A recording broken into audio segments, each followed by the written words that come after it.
안녕하세요. 저는 서울의 경계를 넘어가자마자 나오는 경기도의 어느 동네에 살고 있는 여자입니다. 제 친가는 언제나 그럭저럭 사는 형편이었습니다. 하지만 형편에 비해서 자식 농사는 잘 되지 못한 편이었어요. 남자만 다섯인 오형제 중에서 무려 셋이나 망나니로 자라났기 때문입니다. 그나마 아버지가 평범하고 효자인 경우였죠. 그래서 아끼는 아들인 아버지가 찢어지게 가난한 집안의 여자인 엄마랑 결혼한다고 하셨을 때 친할머니는 무척 속상하시기도 했다네요. 부모님이 결혼하시고 딱 10년 뒤에 친할아버지가 돌아가셨어요. 그때는 친할머니의 건강이 안 좋아진 상황이었고요. 워낙 자식들 문제 때문에 일찍이 신경을 많이 쓰셔서 그런가 친할머니의 건강은 나빠진 지 오래였었네요. 그때 병원 진료를 가시려던 날이었는데 같이 가시려고 준비를 하시던 중에 친할아버지가 쓰러지셨습니다. 그리고 한 달이 조금 안 돼서 돌아가셨고요. 다들 놀라서 경황 없던 나날이었죠. 친할머니만큼 놀라고 상심이 큰 사람은 없었으니까요. 모두가 친할머니의 눈치를 살피면서 조용히 군말 없이 때 되면 모였고 가장 가까이 사는 자식이 계속 돌봐드리며 그렇게 지냈습니다. 왜냐하면 친할머니가 어쨌든 자식들을 애달프게 살피며 키워오신 장본인이었고 자식들 입장에서는 아무래도 부친보다는 모친이 더 남다를 수밖에 없었던 거예요. 망나니 자식들마저 그때는 군말 없이 모친을 향해서 효를 다했습니다. 그렇게 3년이 지났고 친할머니는 어느 추운 겨울에 외출을 하시려다가 집 앞에서 잘못 넘어지시는 바람에 병원에서 끙끙 앓다가 돌아가셨습니다.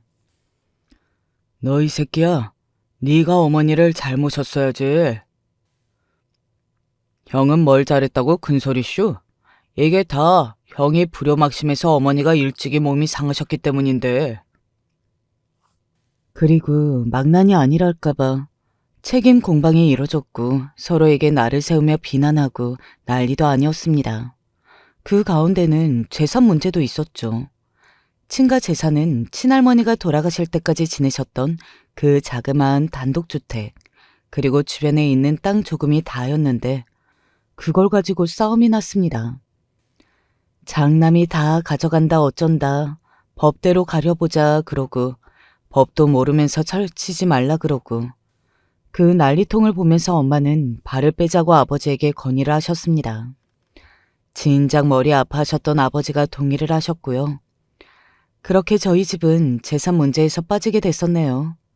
빠지길 잘했었죠. 당최 그 재산 문제 가지고 그 후로도 몇 년을 더 끌었는지 모르겠거든요. 게다가 거기 땅값이 조금도 가격이 오르지 않았어요. 길이 크게 새로 난다느니 재개발 들어간다느니 얘기는 많았는데 결국 수혜를 못 봤어요. 가뜩이나 의리 없던 형제들 간에 의만 더욱 상하게 된 재산 분쟁이었습니다. 이제 부모가 다 떠났고 그러다 보니 자식들 간의 결속력이 약해졌고요. 이럴 때는 장남이 어떻게 자라느냐가 관건인데 애석하게도 그러지 못했습니다. 서로 안 보고 살게 됐어요.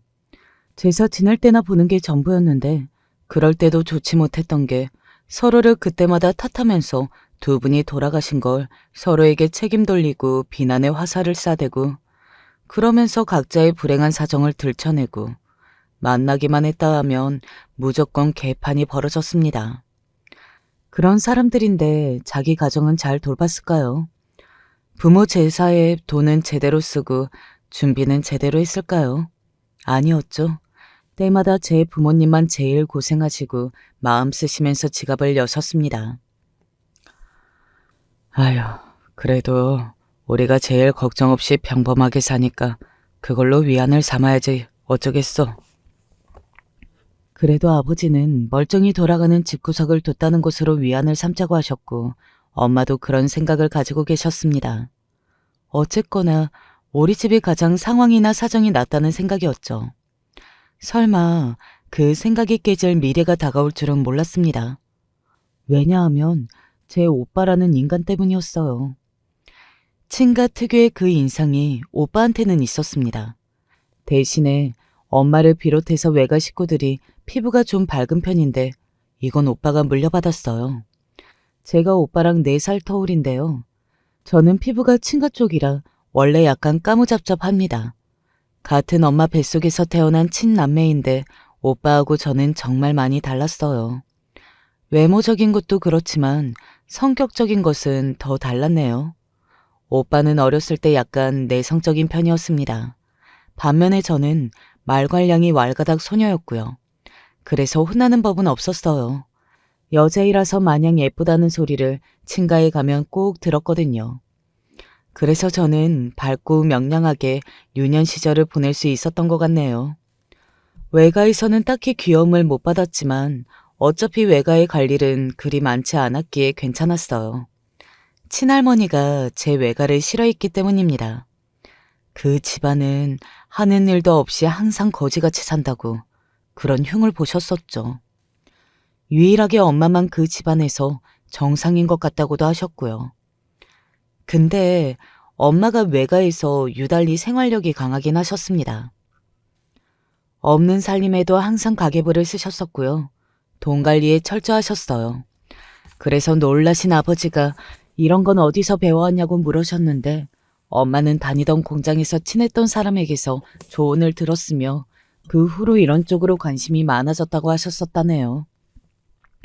엄마는 오빠를 임신하고 계셨던 신혼 시절에도 동네 아주머니들과 모여서 부업 일을 꾸준히 하셨고요. 태어난 오빠가 돌이 지났을 무렵부터는 공장에 다니셨어요. 2년 좀 넘게 다니셨는데 일이 엄청 힘들었다고 하더라고요. 그래도 그 당시치고는 돈을 잘 줬던 곳이라서 경쟁이 심했고 엄마도 아무리 힘들어도 그만둘 생각은 없으셨다네요. 하지만 그 공장이 다른 지역으로 이전을 하면서 자연스레 엄마는 자리를 잃게 되셨어요. 그래도 그간 돈을 많이 모으셨고요. 결혼하기 전에는 외가 식구들에게 다 뜯기셨는데 이제는 당신이 꾸린 가정을 위해서 돈을 벌고 모으는 게 무척 보람되셨다고 그러시더군요. 그 다음에 저를 가지셨고요. 아버지는 둘째가 딸이기를 비셨다고 하던데 정말로 딸인 제가 태어났습니다. 안타깝게도 제가 태어나고 얼마 안 돼서 아버지가 다니시던 직장이 부도가 나서 문을 닫았어요. 그때 아버지가 친하게 지내왔던 지인분이 장사를 같이 하자고 권해왔던 것입니다. 가게를 차릴 건데 같이 와서 도와달라는 이야기였죠. 아버지는 살면서 한 번도 장사일 쪽으로 생각조차 해보신 적이 없던 분이었으나 태어난 지 얼마 안 된 딸 생각에 무작정 알겠다고 하셨습니다. 그런데 그 지인분이 아주 못된 사람이었어요. 같이 운영하기는 개뿔 아버지를 잡일꾼으로 부려먹은 거예요. 온갖 허드렛 일을 다 시켰고요. 심지어 돈도 잘 안 쳐줬습니다. 아버지는 자존심 상하고 힘든 것에 비해서 돈은 안 벌리는 그 일을 하며 무척 속상해하셨고요. 어느 날 엄마는 그 내부 사정을 아시게 되고 분노하셨어요. 그거 몇 푼 돈 안 벌어도 되니까 당장 그만둬. 그리고 이쯤부터 아버지의 형제들이 참 망나니 짓을 많이 했었습니다. 맨날 싸우고 돈 타령하고 이혼하네 어쩌네 그러고 갑작스레 저희 집에 와서 무릎 꿇고 울면서 돈 달라 그러고 정말 징그럽고 소름이 돋을 정도였어요. 그래서 저희 집이 그때 이사를 갔던 거예요. 먼 지역으로 새롭게 일자리도 찾을 겸 말입니다. 그리고 이때 엄마가 아버지에게 제안을 하셨어요. 우리 장사를 한번 해보면 어떻겠어? 우리가 직접 차려보는 거야. 엄마의 생활력은 하루아침에 생겼던 게 아니었죠. 67 무렵부터 집안일도 다 하셨다고 합니다. 당신의 어린 동생들의 끼니를 챙겨주고 너무 집이 가난해서 먹을 게 떨어질 때가 잦았으니까 그럴 때면 얼굴에 철판 깔고서 밖을 돌아다니며 구걸을 하였습니다. 그게 어떻게 쉬운 일이었겠어요. 엄마가 정말 대단하신 분이에요. 아버지는 자신이 없었으나 엄마를 믿고서 응하셨고요. 그렇게 미천이 크게 없다 보니까 번듯한 매장은 못 내셨고 포장마차를 2분이 차리셨어요. 그 당시 저는 이웃집 아주머니가 많이 돌봐주셔서 그 집에서 시간을 자주 보냈고 가끔 그 집에서 자고 오기도 했었죠. 그 집 딸이 저랑 1살 차이라서 또래였거든요. 그래서 포장마차를 하러 부모님이 나가 계셔도 부재를 잘 못 느꼈었네요. 하지만 오빠는 좀 달랐던 것 같아요. 새로운 지역에서 새로운 친구들을 사귀게 된 오빠는 자꾸만 밖을 쏘다녔습니다. 좋게 말하자면 성격이 점점 외향적으로 바뀌어 갔어요. 부모님이 이때를 회상하면서 후회하시기를 포장마차 때문에 바빠서 아들을 내버려둔 게 성격을 버리게 만들었던 것 같다고 그러셨어요. 하지만 앞만 봐도 오빠가 친구들과 밖을 쏘다니며 짓궂은 장난짓을 배우는 것에 재미를 들렸다기보다는 그냥 원래 타고난 기질이 있었는데 계기를 만났던 것뿐이라는 생각이 들더라고요. 단지 환경만으로 그렇게 될 수 있는 수준이 아니었거든요. 오빠는 중학생 때부터 무려 주먹을 쓰기 시작했던 사람입니다. 그건 타고난 기질이 아니고서야 그 지경까지 갈 수가 없었죠. 불량 청소년 문제야. 그게 바로 오빠였어요. 저랑 친남매인데 같은 집에서 나고 자랐는데 오빠는 중학생 때부터 걷잡을 수 없어졌고 저는 점차 성장을 해갈수록 그에 걸맞은 차분함도 갖춰갔습니다. 오빠가 중학교 2학년 때 처음 가출을 했었는데 이때부터 아예 말릴 수 없는 영역이었던 것 같아요. 친할아버지에 이어서 친할머니까지 돌아가시고 여러 문제로 부모님은 포장마차 일을 접게 되셨죠. 아버지는 오빠한테 제발 다른 거 안 바랄 테니 고등학교라도 진학해달라고 비셨어요. 제발 정신 차려라. 공부 열심히 해라. 학교 잘 나가라. 선생님 말씀 잘 들어라. 사람을 때리면 안 된다. 절대로 주먹질하지 마라. 이런 잔소리가 이미 오빠한텐 전혀 안 먹힌 뒤였고요. 최소한 고등학교는 나와야 사람답게 살 수 있다고 아버지가 말씀하셨을 때 오빠가 어떤 대꾸를 했었는지 저는 기억합니다. 엄마도 중졸이잖아요. 그 애매에 그 자식이니까 저도 그냥 고등학교 안 갈래요. 그 빈정거리던 표정이 어찌나 악랄하던지 엄마의 상처받은 표정 때문에 제 가슴이 아팠습니다. 아버지가 즉시 오빠의 싸대기를 날리셨고 저는 그럴만하다고 생각했었죠. 그래도 어찌저찌 오빠가 고등학교를 가기는 갔었어요. 꼴통들만 간다는 공고를 오빠는 그래도 잘 다니나 싶었는데 1학년까지만 하고 자퇴를 해버렸습니다. 이따위 교육? 받아봤자 아무 소용없어요. 시간 낭비일 뿐이지. 이제 부모님은 반쯤 자포자기를 하셨고요. 오빠는 자퇴한 후에 가출까지 해서 아는 형들의 집을 전전하면서 개판으로 지냈습니다. 저는 감수성 예민한 중학생 시절에 사춘기 하나 없이 지냈었죠. 오빠가 그 모양인데 제가 감히 사춘기 타령을 할 수 없었으니까요. 재활용도 안 될 쓰레기가 있다면 그건 제 오빠였습니다. 제가 중학교 2학년 때 가출해 있던 오빠가 집에 왔었어요. 아무도 없을 시간이라 생각했는지 몰래 와서 부모님 안방을 뒤지며 돈 될 것을 찾고 있는데 제가 귀가를 했었던 것이죠. 저를 보더니 아가리 단속 똑바로 하라고 으름장을 놓았으며 기어코 엄마가 현금을 조금 찾아놓으셨던 걸 발견했어요. 안 돼. 그 돈 돌려놔. 나 곧 학원 다닐 건데 그 돈 학원비 해야 된단 말이야. 뭔 놈의 학원이야? 오빠가 몰라서 그래. 요새는 다 학원 다녀. 학원 다니고 성적 관리 잘해서 나는 이 다음에 대학도 잘 갈 거야. 놀고 자빠졌네. 성적 관리? 대학? 네가 얼마나 시끄러운 왈가닥인 줄 내가 다 아는데? 야, 닥치고 그냥 대충 아무 상고나 들어가서 취업이나 빨리 해라. 저는 오빠를 말리고 싶었으나 힘으로 이기기란 불가능이었어요. 오빠는 자퇴를 하더니 뭘 하면서 사는지는 모르겠으나 몸 덩치가 좀 커져 있었죠. 좋은 징조로 보이지 않았습니다. 돈 내놓으라고 달려들었던 제가 곧 내동댕이 쳐졌어요. 다시 일어나서 얼른 달려들었다가 이번에는 발로 걷어차였고요. 그때 제가 엉엉 울면서 소리를 질렀습니다. 그래, 그거 가지고 이제 2번 다시 나타나지 마. 우리 가족은 오빠만 없으면 아무 문제 없고 행복한데 오빠 때문에 힘든 거야. 오빠만 없으면 돼. 제발 사라져. 오빠가 간 뒤 저는 한참 울면서 집을 정리했었고 상황을 들으신 부모님은 미치게 속상해하셨습니다. 포장마차를 수년간 영업하셨던 덕에 돈은 어느 정도 모으셨으나 두 분의 건강은 좋지 못했었죠. 오빠 때문에 받은 스트레스가 컸을 듯 싶었고요. 저는 결국 중학교 때 학원을 못 다녔어요. 오빠가 돈을 훔쳐간 탓도 있었으나 오토바이 사고를 내서 돈을 물어줘야 했었기 때문입니다. 오빠가 아는 형의 오토바이를 몰다가 어느 할머니를 다치게 했고요. 오빠는 직접 친 것도 아닌데 그 할머니가 혼자 넘어져 놓고 쇼를 한다면서 화를 냈었어요. 너는 네 할머니가 넘어져서 돌아가셨는데도 지금 그런 소리가 나와? 너도 이제 성인이니까 알아서 살아라. 이런 연락 받는 것도 더는 지긋지긋해서 못하겠다. 너는 이제 내 아들 아니야. 아버지가 단호하게 선언하셨고 그 후로 오빠의 소식은 없었습니다. 하지만 부모의 심정이 어떻게 편안했겠나요. 부모님이 속상해하시는 걸 보면서 저는 조용히 학교 생활을 했었고 그리고 제가 고등학교 3학년 때 집으로 어떤 언니가 찾아왔습니다. 오빠랑 사귀었던 사이인데 임신을 했다고 하더군요. 오빠하고 연락이 안 돼서 전에 알아뒀던 여기 집 주소로 찾아온 것이라고 했습니다. 거기까지 듣고 아버지는 하마터면 뒷목 잡고 쓰러질 뻔하셨습니다. 수소문을 해서 간신히 오빠를 찾았고요.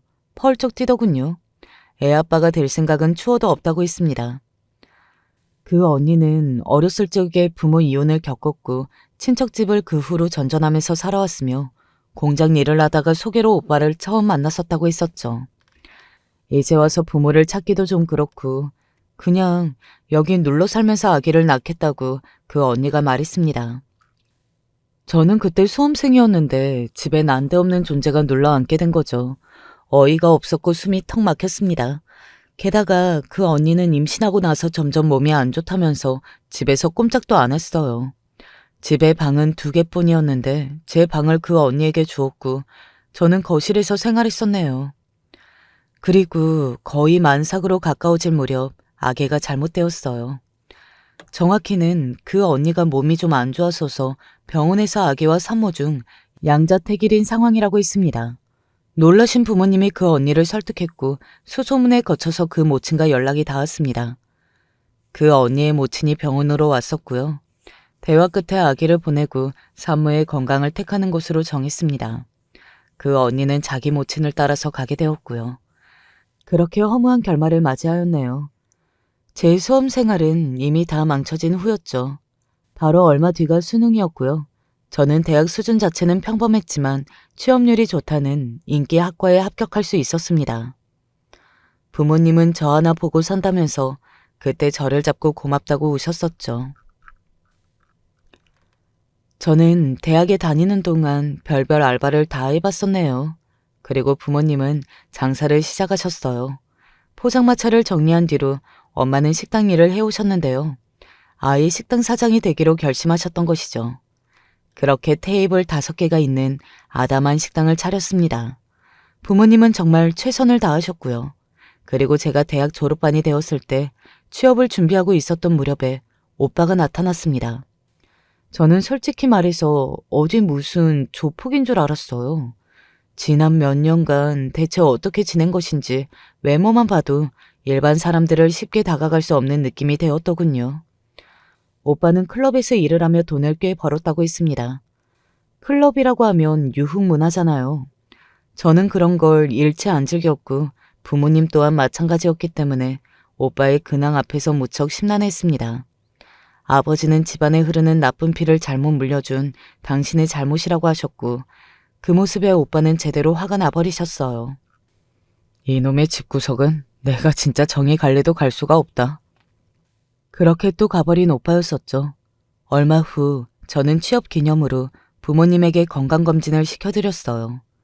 그 결과 아버지의 몸이 좋지 않았고요. 무리하는 것은 절대 금지라서 피곤하거나 과로하면 안 되고 스트레스 받으면 큰일이라는 의사의 소견이 있었습니다. 아버지와 같은 상태였다가 관리 잘못해서 암으로 크게 번지는 사례들이 있다고 그런 이야기까지 듣고 나니까 정말 심각해졌죠. 아버지는 건강관리에 힘쓰며 지내시기로 했고 식당에 이전을 하게 되었는데 그때부터 엄마가 홀로 도맡으셨습니다. 시작했던 곳에서 괜찮게 장사가 됐으나 건물주하고 마찰이 있어서 결국 그 자리에서 더할 수 없었던 것이고요. 이제 장사 요령도 생겼겠다. 엄마는 이전보다 더 큰 곳으로 새로이 시작을 하셨습니다. 테이블도 이제는 15개나 되었어요. 예전에는 자잘한 단품 메뉴 위주였었는데 이제는 본격적으로 식사 메뉴를 판매했고요. 손발 잘 맞는 주방 이모와 엄마가 둘이서 으쌰으쌰 장사를 해나가셨습니다. 저도 일정 없는 주말이면 가서 홀서빙 일을 도왔고요. 아버지는 항상 마감 1시간 전쯤에 나오셔서 마무리를 도와주셨고 엄마와 함께 귀가를 하셨습니다. 그런 일상을 감사히 여기며 지내고 있던 어느 날 오빠가 또 얼굴을 들이밀었습니다. 혹시나 싶었는데 역시나 돈 때문이더군요. 일전에는 클럽 일을 하면서 돈 많이 벌었다고 자랑을 하더니 이제는 돈이 급하다며 좀 빌려달라는 얘기를 꺼내왔습니다. 현금 500만 원이 필요하다고 했어요. 2달 안에 갚겠다고 그러더군요. 부모님과 저 진짜 한숨만 나왔습니다. 그러자 오빠는 화를 내면서 5천도 아니고 500인데 그까짓 돈이 없냐면서 언성을 높였었고요. 그러는 너는 이놈아, 그까지 500이 없어서 달라는 소리를 해?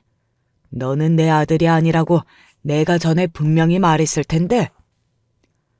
분노하신 아버지가 그렇게 외치시다가 눈을 질끈 감으셨고 엄마와 저는 건강이 염려되어서 얼른 오빠를 쫓아냈습니다. 아버지는 절대로 오빠한테 그 돈을 주지 말라고 하셨어요. 그치만 엄마는 오빠에게 그 돈을 주고 싶어 하셨습니다. 이미 엄마의 마음이 그렇다는 것을 저는 알았고 그래서 제가 오빠한테 돈을 보내주었네요. 엄마가 바쁘신데 언제 시간을 내서 은행을 가시고 그렇게 하시겠어요. 그래서 그냥 제가 대신 보내주었습니다. 엄마는 저에게 그 돈을 주겠다고 하셨지만 저는 한사코 거절했고요. 오빠가 좋아서 준 건 아니고 부모님을 위하는 마음으로 준 거라고 그렇게 대답을 해드렸더니 엄마가 눈시울을 붉히셨습니다. 이래서 돌아가신 네 할머니가 딸 타령을 하셨던 건가 봐. 손자보다 손녀라고 말씀을 그렇게 하셨던 건가 봐. 단지 웃으며 그렇게 말씀하실 뿐이었지만 어떤 심정이신지 그걸로도 저는 다 알 수 있었네요. 2달 안에 갚겠다고 했던 오빠는 감각무소식이었으나 저는 기대한 적 없었으므로 실망도 하지 않았습니다. 그저 제 일상을 살아갈 뿐이었어요. 저는 얼마 뒤에 이직을 하게 되었고 남편을 만나게 되었는데요. 전 직장 동료가 소개시켜준 인연이었습니다. 이제 같은 직장이 아니게 되니까 더 부담없고 편해져서 연락을 자주 주고받다가 어느 날 문득 저에게 남자를 소개시켜주고 싶다고 그랬어요. 제가 전에 어쩌다가 교회 이야기를 했던 것을 전 직장 동료가 기억하고 있었기 때문이었죠. 사실 저는 교회를 다니는 신자는 아니었으나 옛날에 부모님이 포장마차 일로 바쁘시던 시절 이웃 아주머니가 저를 계속 봐주셔서 신세를 졌었거든요. 근데 그 집이 교회를 다녔어요. 그 바람에 저도 그때 몇 번 교회를 따라 나갔었죠. 그 덕에 제가 남편을 소개받게 될 줄은 몰랐습니다. 남편도 교회를 다니는 건 아니었지만 시부모님이 열심히 다니셨거든요. 남편은 당시 회사 근처에서 자취를 하고 있었는데 제가 바쁘신 부모님 밑에서 자란 자식이고 구제불능 오빠 때문에 뭐든 야무지게 해내야 했던 자식이다 보니까 기본적으로 집안일을 잘하고 돈 관리도 철저하게 하고 그런 게 있었거든요. 근데 남자 혼자 자취하고 있던 공간을 제가 정리를 잘해주고 요리도 해주고 생활비를 관리하는 법도 알려주니까 남편이 이때 저한테 완전히 푹 빠졌던 것입니다. 저한테 적극적으로 결혼하자고 해서 결실을 맺게 되었던 것이죠. 그리고 저는 남편이 좋은 동네에서 혼자 자취를 할 때부터 집안이 꽤 유복하다는 것을 알아보기는 했었으나 설마 그렇게까지 부유한 수준으로 사는 집안일 줄은 몰랐기에 이러한 사실을 뒤늦게 알고 나서 많이 당황했었네요. 남편이 막내고요. 위로 시누이, 시숙이 있습니다. 3남매죠. 시누이는 피아노 학원을 운영하는 원장이었어요. 시누이의 남편, 심해부는 건축 설계 일을 하였고요. 심해부의 집안도 대체로 건축하는 일을 한다고 했습니다. 그리고 시누이의 피아노 학원이 있는 그 건물의 주인이 바로 심해부의 고모부였어요. 그 집안이 대략 어떤 수준인지 알만하죠. 아파트 단지 근처에 있는 건물이어서 그런지 피아노 학원은 처음부터 꽤 잘 되었다고 하더군요. 시숙은 탄탄한 중견기업에서 연구원으로 재직 중이었고요. 시숙의 부인, 동서는 원래 공기업을 다녔다고 했습니다. 쭉 일을 다니다가 아이를 낳은 뒤에는 그만두었고요. 그 후로는 대본 같은 것을 직접 틈날 때마다 집필하면서 영화 감독 일을 차근히 시작하였습니다. 예전에 동서가 대학에 다니던 시절부터 이쪽에 관심이 많았다고 하더라고요. 그때부터 촬영 현장을 따라다니고 카메라를 배우고 그랬었다고 합니다. 그런 일은 매일 하는 것도 아니니까 그저 틈틈이 하는 것이었고 대체로는 여유롭게 지인들과 모임을 가지고 그러면서 일상을 지내고 있었죠. 참고로 아이는 집안일을 해주는 이모한테 육아까지 거의 맡긴 모양이었고요. 동서는 부친이 대학 교수였습니다. 모친은 평생 가정주부로 살아오셨다는 걸로 그렇게 들었고요. 대신에 모친 쪽이 원체 잘 사는 집안이었다고 하는 것 같더라고요. 그래서 동서의 양치는 두뇌와 재력이 만나서 결실을 맺었던 셈이었습니다. 아, 동서의 친정 오빠는 일 때문에 해외 출장을 자주 다니다가 아예 처자식을 데리고 해외에서 체류를 하게 되었으며 그래서 유럽 생활 중이라고 그랬어요. 여기까지 면면들이 다 대단하죠. 그에 반해서 저는 평범하디 평범하게 널린 중소기업에 재직 중이었고요. 연봉은 더욱더 평범한 수준이었죠. 제가 살아온 환경, 집안 배경, 그런 것들은 내세우려 거론한 여지조차 없었습니다. 남편은 대기업에 몸담고 있던 사람이었어요. 풍족한 집안에서 막내 아들로 태어나고 자라서 명문대를 나오고 그 다음에는 대기업에 들어가고 이런 것들이 정말 대한민국 사람들이 가장 흠모하고 선호하는 전형적인 엘리트 코스라고 볼 수 있었습니다. 대체 어쩌다가 제가 남편 같은 인물하고 만나서 결혼까지 하게 되었나 스스로도 신기하고 떨떠름할 지경이었죠. 남편이 워낙 저와 결혼을 하고 싶어 하다 보니까 시부모님은 처음부터 저에게 호의적이셨어요. 막내 아들이 이렇듯 적극적인 모습을 처음 보신다고 하시면서 저를 궁금해하셨을 뿐이지 저를 나쁘게 보시진 않았습니다. 저는 당시 처음에 제 가족 소개를 엄마는 식당을 하시고 아버지는 그런 엄마를 틈틈이 도우시고 오빠는 그냥저냥 일을 다니는 직장인이라고 했었네요. 최대한 간략하고 군더더기 없게 평범한 가정으로 보이게 하려고 제 나름 애를 썼던 것 같습니다. 그리고 저는 그때 본능적으로 제 오빠 이야기를 곧이곧대로 꺼내는 순간 이 결혼은 완전히 물 건너가는 것이라는 것을 짐작을 해냈던 것이죠. 부모님 이야기는 자연스럽게 꺼내도 오빠 이야기는 가급적 피하였습니다. 시부모님은 저에게 결혼하고 나서 이왕이면 부부가 둘이 교회를 다녔으면 좋겠다고 하시면서 허락을 해주셨고요. 시누이는 집안에 조금 색다른 인물이 들어오게 되었다는 말을 하면서 제가 남다르다는 점을 콕 집기는 했으나 그뿐이었죠. 저로선 안심하고 다행이었습니다. 심해부도 별 생각이 없어 보였고요. 시숙 역시도 특별한 반응을 보이지 않았습니다. 솔직히 남자 형제들끼리 성인이 된 이후로 각자의 일상을 사느라 여념이 없었는데 결혼에 참견하고 훈수를 둘 일은 없잖아요. 그런데 남편의 누나와 형도 별소리를 안 하건만 남편의 형수 되는 사람이 문제일 줄은 몰랐습니다. 제 동서 말이에요. 어떻게 하면 집안에서 잘 나가는 사람이 한 명도 없을 수가 있지? 뭐 식당? 모친이 식당을 하시고 부친은 그거나 기껏 도우면서 사는 게 전부라고? 이거 진짜 이거 진짜 장난하는 것도 아니고 대체 뭐야? 정말 기가 막혀서 웃음이 다 나오네. 처음 시댁에서 마주쳤던 때 면전에서도 솔직히 표정이 별로 좋지 않길래 제가 남몰래 가슴이 철렁했었죠. 원래 동서가 표정이 밝지 못한 사람이라고 생각을 해보자니 다른 식구들한테는 전혀 안 그랬거든요. 이 집안에 새로 들어오게 된 저한테만 표정이 별로였던 겁니다. 그래서 저는 딱 처음부터 동서가 저를 마음에 안 들어 한다는 것을 알 수 있었는데요. 시댁집 밖에서 자기 가족인지 아니면 친한 친구였는지 누군가와 통화를 하는 소리를 제가 들었습니다. 저를 못마땅해 하면서 제 흉을 보는 내용이었죠. 그런데 그 목소리가 정말 진심으로 어이없어하는 기색이라서 저도 많이 민망했어요. 동서의 입장에서 보자면 저라는 존재 자체가 가당치도 않았던 모양이었습니다.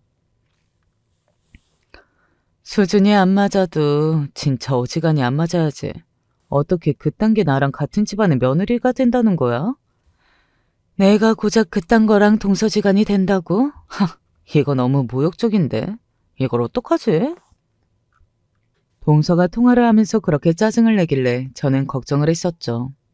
저는 동서보다 열이면 열 다 뒤떨어지는 조건인데 동서가 작정하고서 저를 반대하고 밀어낸다면 결혼식을 앞두고 다 없던 일이 되면서 제가 파혼당할 수도 있겠다는 생각이 들었거든요. 오죽하면 제가 그런 걱정까지 했었네요. 그래서 남몰래 속으로 동서 때문에 조마조마 있었습니다. 제가 어렸을 때 친가에서 귀염둥이 손녀라고 사랑을 많이 받아서 영향이 있었는지 어딜 가서 쉽게 주눅드는 성격은 아니었어요. 오히려 대범하고 의연하고 덤덤한 편이었죠. 그러니까 저보다 집안 배경도 개인 능력도 좋은 남편하고 결혼하겠다며 덤빌 수 있었던 것 같고요. 그런 제가 드물게도 누군가의 눈치를 살피며 주눅든 경우가 있었다면 그건 바로 동서였어요. 저를 못마땅해 하는 걸 정확히 알게 된 것도 계기가 되었지만 특히나 동서는 사람이 그 특유의 고상하고 고고한 제스처가 있었거든요. 본인보다 못하다고 여겨지는 상대라면 깔보고 경시하는 듯한 마치 귀족이 천민을 바라보는 듯한 그런 분위기였죠. 바로 그런 것 때문에 저도 모르게 동서 앞에서라면 자연스레 긴장이 되었습니다. 상견례는 아주 간단하게 있었고요. 부모님이 너무 긴장을 많이 하시고 또 들떠 계시는 그런 모습은 처음 보는지라 제 기분이 이상했었네요. 부모님과 저 그리고 시부모님과 남편 이렇게 총 6만 자리했었어요. 오빠는 먼 지역으로 일을 가 있어서 시간 내기 어렵다는 그런 핑계를 제가 시댁에 댔었고요. 그 바람에 시댁에서도 인원을 셋으로 맞췄던 것이었죠. 부모님은 이것만 보아도 시댁이 교양 넘치고 생각이 바른 집안이라며 전혀 유세 떨지 않아서 놀랄 정도라고 하셨습니다. 저보고 시집 정말 잘 가게 됐다면서 두 분 다 눈물을 글썽이셨어요. 고맙다는 말씀도 여러 번 해주셔서 제가 몸둘 바를 모를 정도였죠. 결혼 소식까지 안 알릴 수 없는 노릇이라 오빠에게 소식은 전했어요. 그래서 결혼식 날에는 오빠가 왔었는데요. 평범하지 않은 덩치와 인상을 하고 있으면서 게다가 웬 여자친구를 함께 데리고 왔더군요. 몸에 딱 붙는 까만 원피스 차림의 그 여자는 머리와 화장도 화려했습니다. 샤넬 명품백을 옆구리에 끼고 아찔하게 높은 하이힐을 또각거리면서 걸어 다녔어요. 오빠 한 명만 해도 범상치 않은데 여자까지 그 모양이었으니 당연히 시선들이 그쪽으로 갔죠. 하지만 결혼식의 주인공은 저와 남편이었던 만큼 하객들 사이에서 소소하게 얘기만 좀 나왔다가 식어버릴 주제였는데 식은 것에 장작을 놓고 불을 지핀 게 동서였죠. 세상에 길을 가다가 마주칠까봐 겁이 다 나네. 아유 무서워. 그리고 옆에 낀 여자는 또 뭐야? 너무 저렴하고 천박해 보여. 결혼식이 끝나고 나서 그런 소리를 떠들고 다녔습니다. 동서가 나서서 그런 말을 하니까 다들 은근히 수긍을 하는 분위기였고요. 저는 최근 몇 년간 보았던 오빠의 모습 중에서 제 결혼식 날 보았던 모습이 가장 단정해 보였기 때문에 속이 상했습니다. 그래서 오빠를 원망하고 싶은 마음은 없었네요. 제가 결혼 소식을 처음 알렸을 때 오빠는 자기한테 너무 늦게 알려주는 거 아니냐고 서운하다고 했었습니다. 그래서 저는 혹시나 오빠가 결혼식 날에 이상한 언행이라도 하는 게 아닐까 싶어서 내심 걱정도 했었는데요. 막상 확인해보니 전혀 아니었죠. 그리고 축의금이라면서 저에게 1,000만 원을 주었습니다. 왜 이렇게 많이 주냐고 제가 깜짝 놀라니까 오빠가 멋쩍어 하면서 말했어요. 그때 빌려갔던 돈 이제야 갚는다. 제가 500만 원을 빌려주었던 것을 오빠가 얘기하는 것이었습니다. 저는 오빠가 영영 입을 싹 씻어버릴 줄로만 알았기 때문에 너무 의외였고요. 제가 잘 사는 집안에 시집가는 걸 알고 삥이나 뜯으려고 할 줄 알았는데 전혀 아니었어요. 오히려 반대였죠. 동생은 어느덧 알아서 사회생활 잘하고 부모님 걱정 하나도 안 시키고 유복한 집안에 시집까지 가는데 자기가 살아온 모습과 적나라하게 비교가 된 모습이었습니다. 오빠는 심경이 복잡해 보였고 그런 모습은 처음이었어요. 심지어 아버지의 건강 상태가 요즘 어떠냐고 그런 걸 저한테 물어보더라고요. 그럭저럭 괜찮게 잘 지내셔. 엄마 가게가 잘 되고 있으니까 다행이지.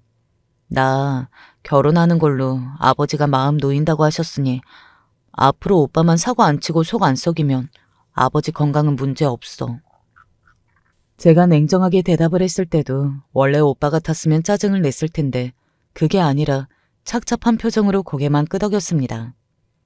저는 혹시 오빠가 뒤늦게나마 정신을 차린 건가 싶어서 부모님께 말씀을 드렸었고요. 부모님은 반신반의하시는 눈치였으나 제 결혼식 날 오빠가 상당히 얌전하고 차분한 모습을 보였던 것과 저에게 1,000만 원을 준 것 때문에 기대를 하고 싶으신 듯 했습니다. 제 결혼을 계기로 오빠가 종종 엄마와 연락을 하며 지내게 되었고요. 식당 일에도 오빠가 은근히 관심과 걱정을 기울이면서 참견을 했고 도울 게 있으면 도우려는 모습이었습니다. 저는 남편과 알콩달콩 신혼생활을 보냈고 아무래도 솔직히 제가 더 잘하고 노력하려고 애를 쓰게 되더라고요. 신혼집도 시부모님이 해주시는 것이었으니까요. 특별한 사정이 있지 않는 이상은 시간이 날 때마다 시댁에 가서 얼굴을 비추었고 안부 연락도 꼬박꼬박 드렸습니다. 시부모님은 살가운 막내 며느리가 생겨서 너무 좋다고 말씀을 해주셨고요. 그러다가 어느 날 엄마가 저한테 시댁 주소를 물어보신 거예요. 저는 별 생각 없이 알려드렸는데 얼마 후에 시어머니의 연락을 받았습니다. 나는 그렇게 맛있는 찜은 처음 먹어봤어. 많이 맵지도 않고 딱 알맞게 칼칼하더라. 역시 식당을 하시는 분이라 손맛이 다른가 봐. 엄마가 퀵으로 제 시댁에 요리를 보내셨더라고요. 저는 엄마가 저한테 상의도 없이 일을 벌이신 것에 난감했고 잠시 화가 나기도 했었어요. 그런데 자식을 잘 봐달라는 마음으로 엄마가 사돈댁에 그렇게 하신 의도를 생각해보니까 감사했습니다. 시부모님이 너무 잘 드셨다고 하니까 엄마가 몇 가지를 더 추가해서 또 보내셨는데요. 그때는 사실 시누이가 그걸 가져가서 먹을 걸 염두에 두셨던 것이죠. 시누이가 원래 칼칼한 음식을 좋아한다고 시어머니가 진작 그러셨었거든요. 아니나 다를까 바로 얼마 후 시누이한테서 따로 연락이 왔습니다. 옳게 너무 맛있게 잘 먹었어. 기대 이상이던걸. 다음에 기회가 되면 칼칼한 걸 좋아하는 지인들 데리고 직접 식당에 가서 먹어보고 싶네. 시누이는 너무 어렵게 느껴지던 존재였는데 그렇게 말을 해주니까 갑자기 가깝게 느껴지면서 너무 반갑더라고요. 제가 결혼하고 나서 몇 달 동안 그렇게 애를 써도 못 이뤄냈던 것을 엄마 덕분에 이뤄낸 셈이었습니다. 엄마한테 참 감사했네요. 그리고 얼마가 또 지나서 시댁에 다 같이 모이는 건수가 있었어요. 그 자리에서 시숙이 저에게 그때 음식 잘 먹었다고 하면서 동서한테 인사를 전하라고 했었는데 들었냐고 그러더군요. 동서가 저한테 아무런 인사도 한 적도 없었고 저는 엄마 요리를 동서가 가져가서 그 식구들이 먹었던 줄은 아예 몰랐습니다. 그래서 솔직하게 아니라고 대답했죠. 그랬더니 그날 집에 가려고 하던 참에 동서가 저에게 슬쩍 다가오더니 눈을 부라리며 이렇게 따졌습니다. 동서, 왜 사람 입장을 난처하게 만들어? 내가 동서한테 잘 먹었다고 인사하는 걸 그냥 까먹었겠거니, 바빠서 깜빡했겠거니, 어련히 그렇게 넘겨짚어야 하는 거 아니야? 왜 그걸 안 해서 나를 염치 없는 사람으로 만들고 그래? 제가 일부러 형님을 난처하게 만들려고 했겠어요? 생각도 못하고 있다가 아주버님한테서 그런 소리를 들으니까 고지고대로 말이 나갔을 뿐이에요. 아무튼 그까짓쯤이 뭐 별거라고. 식당에서 쓰는 저렴한 조미료 맛이 팍팍 나던데? 맵고 딱딱하고 질기고.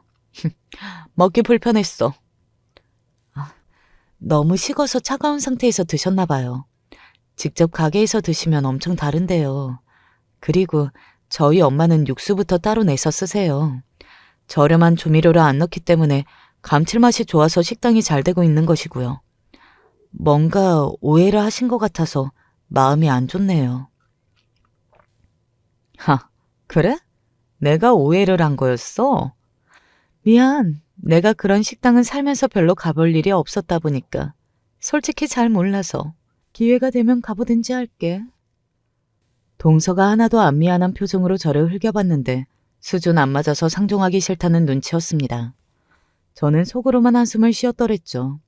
동서 때문에 제 결혼 생활을 망칠 수는 없는 노릇이었고 지내면서 최대한 부딪히지 않으려고 노력을 다해야겠다 싶었습니다. 그러던 어느 날 엄마의 식당에 시부모님이 방문을 하셨어요. 혹시 드시고 가면 엄마가 불편해하실까봐 염려를 하신 것인지 포장으로 주문을 하셨고요. 들고 오신 건강음료 세트는 엄마와 일하시는 분들 나눠 드시라며 놓고 가셨습니다. 2개 포장하셔서 87,000원 상당이었는데 현금으로 10만 원 내셨고 한사코 거스름 돈은 거절하셨다고 해요. 아유, 어찌나 죄송스럽고 감사하던지. 내가 재료를 넘칠 만큼 팍팍 넣어드리길 다행이다 싶더라. 시부모님이 다녀가신 걸 계기로 며칠이 지났을 때 동서한테서 연락이 왔어요. 어머님이 직접 식당에 가보시니까 자리도 꽤 많고 괜찮다고 하시더라. 동서, 내가 곧 지인들하고 모임을 가지려고 하는데 혹시 거기서 해도 될까? 저는 동서랑 우호적인 관계를 만들 수 있는 기회가 아닐까 싶었고 엄마한테 말씀을 드렸었죠. 그랬더니 엄마가 아주 흔쾌히 동서의 모임 장소를 하라고 그러셨고요. 저는 10대 명 정도 모이는 줄 알았는데 거의 30명 정도 인원이었더라고요. 그건 좀 의외였습니다. 금요일 점심때였는데 동서의 모임 임원들이 가게 테이블을 거의 다 차지해버렸고요. 원래 찜 요리는 주문하고 나서 꽤 기다리잖아요. 그런데 시킨 지 얼마 되지도 않았을 때부터 동서는 여기 요리가 왜 이렇게 늦게 나오냐면서 엄청 궁시렁거렸다고 합니다. 이렇게 늦게 나온 줄은 모르고 내가 여기로 잡아버렸네. 다들 미안해. 마치 엄마가 들으라는 듯이 자기 지인들한테 그런 소리를 크게 했고요. 그 지인이라는 인간들도 웃깁니다. 음료수는 당연히 서비스 아니냐는 헛소리를 다들 자연스럽게 했다는 걸 보면 말이죠. 게다가 밑반찬 중에서 김치, 나물 이런 거 말고 계란찜을 자꾸 리필을 했다네요. 계란찜을 조각으로 주지 말고 그냥 통으로 내달라는 어이없는 요구가 있었을 때 엄마가 주방 이모님하고 서로 눈빛 교환을 하면서 고개를 내저었다고 합니다. 동서는 물론이고 그 지인들 일당 모두 작정을 한 것인지 인상이나 차림새는 다 고상한 대로 고상했으면서 떠들기는 엄청 왁자지껄하게 떠들고 그래서 다른 손님들이 식사하러 왔다가 멈칫하면서 발길을 돌렸다네요. 그래도 엄마가 다 감내하고 성의껏 응대를 했건만 식사가 끝나갈 무렵 동서가 엄청난 발언을 날렸던 겁니다. 저기요, 콩나물에 붙어있는 이게 뭐죠? 머리카락 아닌가요? 어머나, 그게 왜 거기 있지? 아이고, 죄송해요. 한 번도 이런 일이 없었는데. 위생모 안 쓰고 계신 것부터 저는 불길하더라고요. 더러워 비상해서 먹은 속이 울렁거리네요. 돈은 못 내겠어요. 이해하시죠? 네? 아니 저기 그래도 그건 아니죠. 드신 게 얼마인데. 위생관리 엉망이라는 거 알려줘서 영업 그만하고 싶으신가요? 엄마가 당황과 무안으로 얼굴이 뜨겁게 달아올랐는데 동서는 태연하게 차가운 미소를 지었습니다.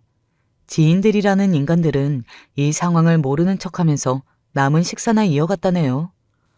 머리카락이 찜에서 나왔다고 주장을 하면서 속이 울렁거린다고 한 것 치고는 일행들이 너무 잘 먹은 거 아닌가요? 엄마가 얼마나 그때 어이가 없으셨을까요? 주방 이모님이 더 이상 못 참겠다고 하면서 홀에 나가 싹 다 엎어버리겠다고 하셨고 그 소리를 들은 엄마가 옳거니 하셨습니다. 상식 밖의 상황은 상식 밖의 인물로 응수하자고 생각하신 것이었죠. 바로 어딘가로 전화를 거셨습니다. 그리고 동서가 뻔뻔하게 정말로 돈 한 푼 안 내고서 지인들과 가버리려고 하자 엄마가 너무한다면서 맞서고 계셨던 순간에 누군가 식당 안으로 들어왔습니다. 대충 잠바떼기에 슬리퍼를 찍찍 끌면서 나타난 건 바로 오빠였습니다.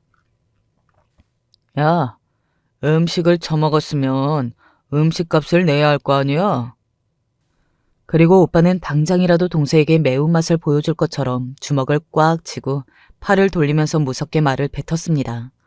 커다란 덩치에 형형한 눈빛, 절대 평범하지 않은 분위기를 내고 있는 무서운 남자의 등장에 다들 겁을 집어먹었고 동서가 떨리는 손을 들어서 삿대질을 하며 제 친정 욕을 해댔습니다. 무식하고 저급하다면서요. 그러자 오빠는 지체 없이 성큼 다가가 동서의 멱살을 잡았습니다. 사방에서 비명이 튀어나왔고 동서는 이제 오줌을 지르기 세웠어요. 평생을 도도하게 살아온 인물이 멱살을 잡혀서 발이 땅에서 들어 올려지는 경험을 하는 것은 상상도 못해본 공포였기 때문입니다. 이거 안 나요? 신고할 거예요?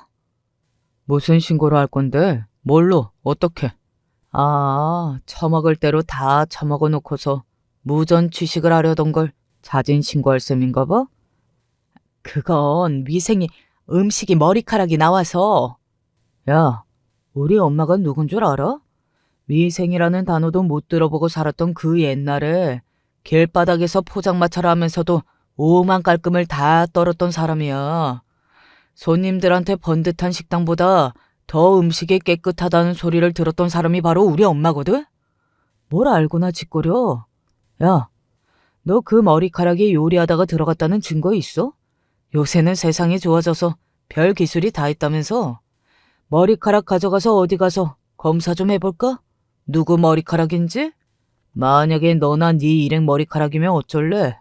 그때는 무릎 꿇고 백배 사죄하고 네 머리카락 대머리로 빡빡 밀어버릴 거야, 어? 오빠가 말을 이어갈 때마다 모두의 안색이 창백해졌고 이곳을 벗어나고 싶다는 생각만 가득해 보였다고 엄마가 그러시더라고요. 동서는 이제 거의 울지경이었습니다. 신고? 그래, 어디 해봐. 대신에 그때는 네 사망 신고도 같이 들어갈 거다. 타고난 집안 배경, 자부심, 자존심. 그런 것들은 그 순간에 아무 소용이 없었습니다. 법보다 주먹이 가깝다는 어느 표현처럼 동서는 공포에 질려서 훌쩍이기 시작했고 두 손을 모아서 빌었습니다. 죄송해요. 사실 저랑 같이 테이블에 앉은 지인의 머리카락인데 밥 먹다가 머리카락이 그쪽으로 들어가는 걸 보고 순간적으로 그냥 이상한 충동이 들어서 말이 헛나갔습니다. 잘못했습니다.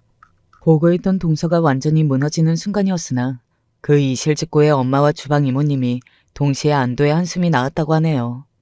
엄마는 그쯤 하면 됐다면서 오빠를 말렸습니다. 오빠는 엄마를 봐서 참는 줄 알라며 으름장을 놓으면서 동서를 놔줬고 그 일행들을 향해서도 앞으로 잘못 걸리면 다들 죽는 줄 알라고 했습니다. 다들 정신없이 자기 가방을 챙겨서 가버렸고요. 완전히 지인 관계가 쫑나게 생긴 동서는 힘없이 결제 카드를 그제서야 내밀었다는데요.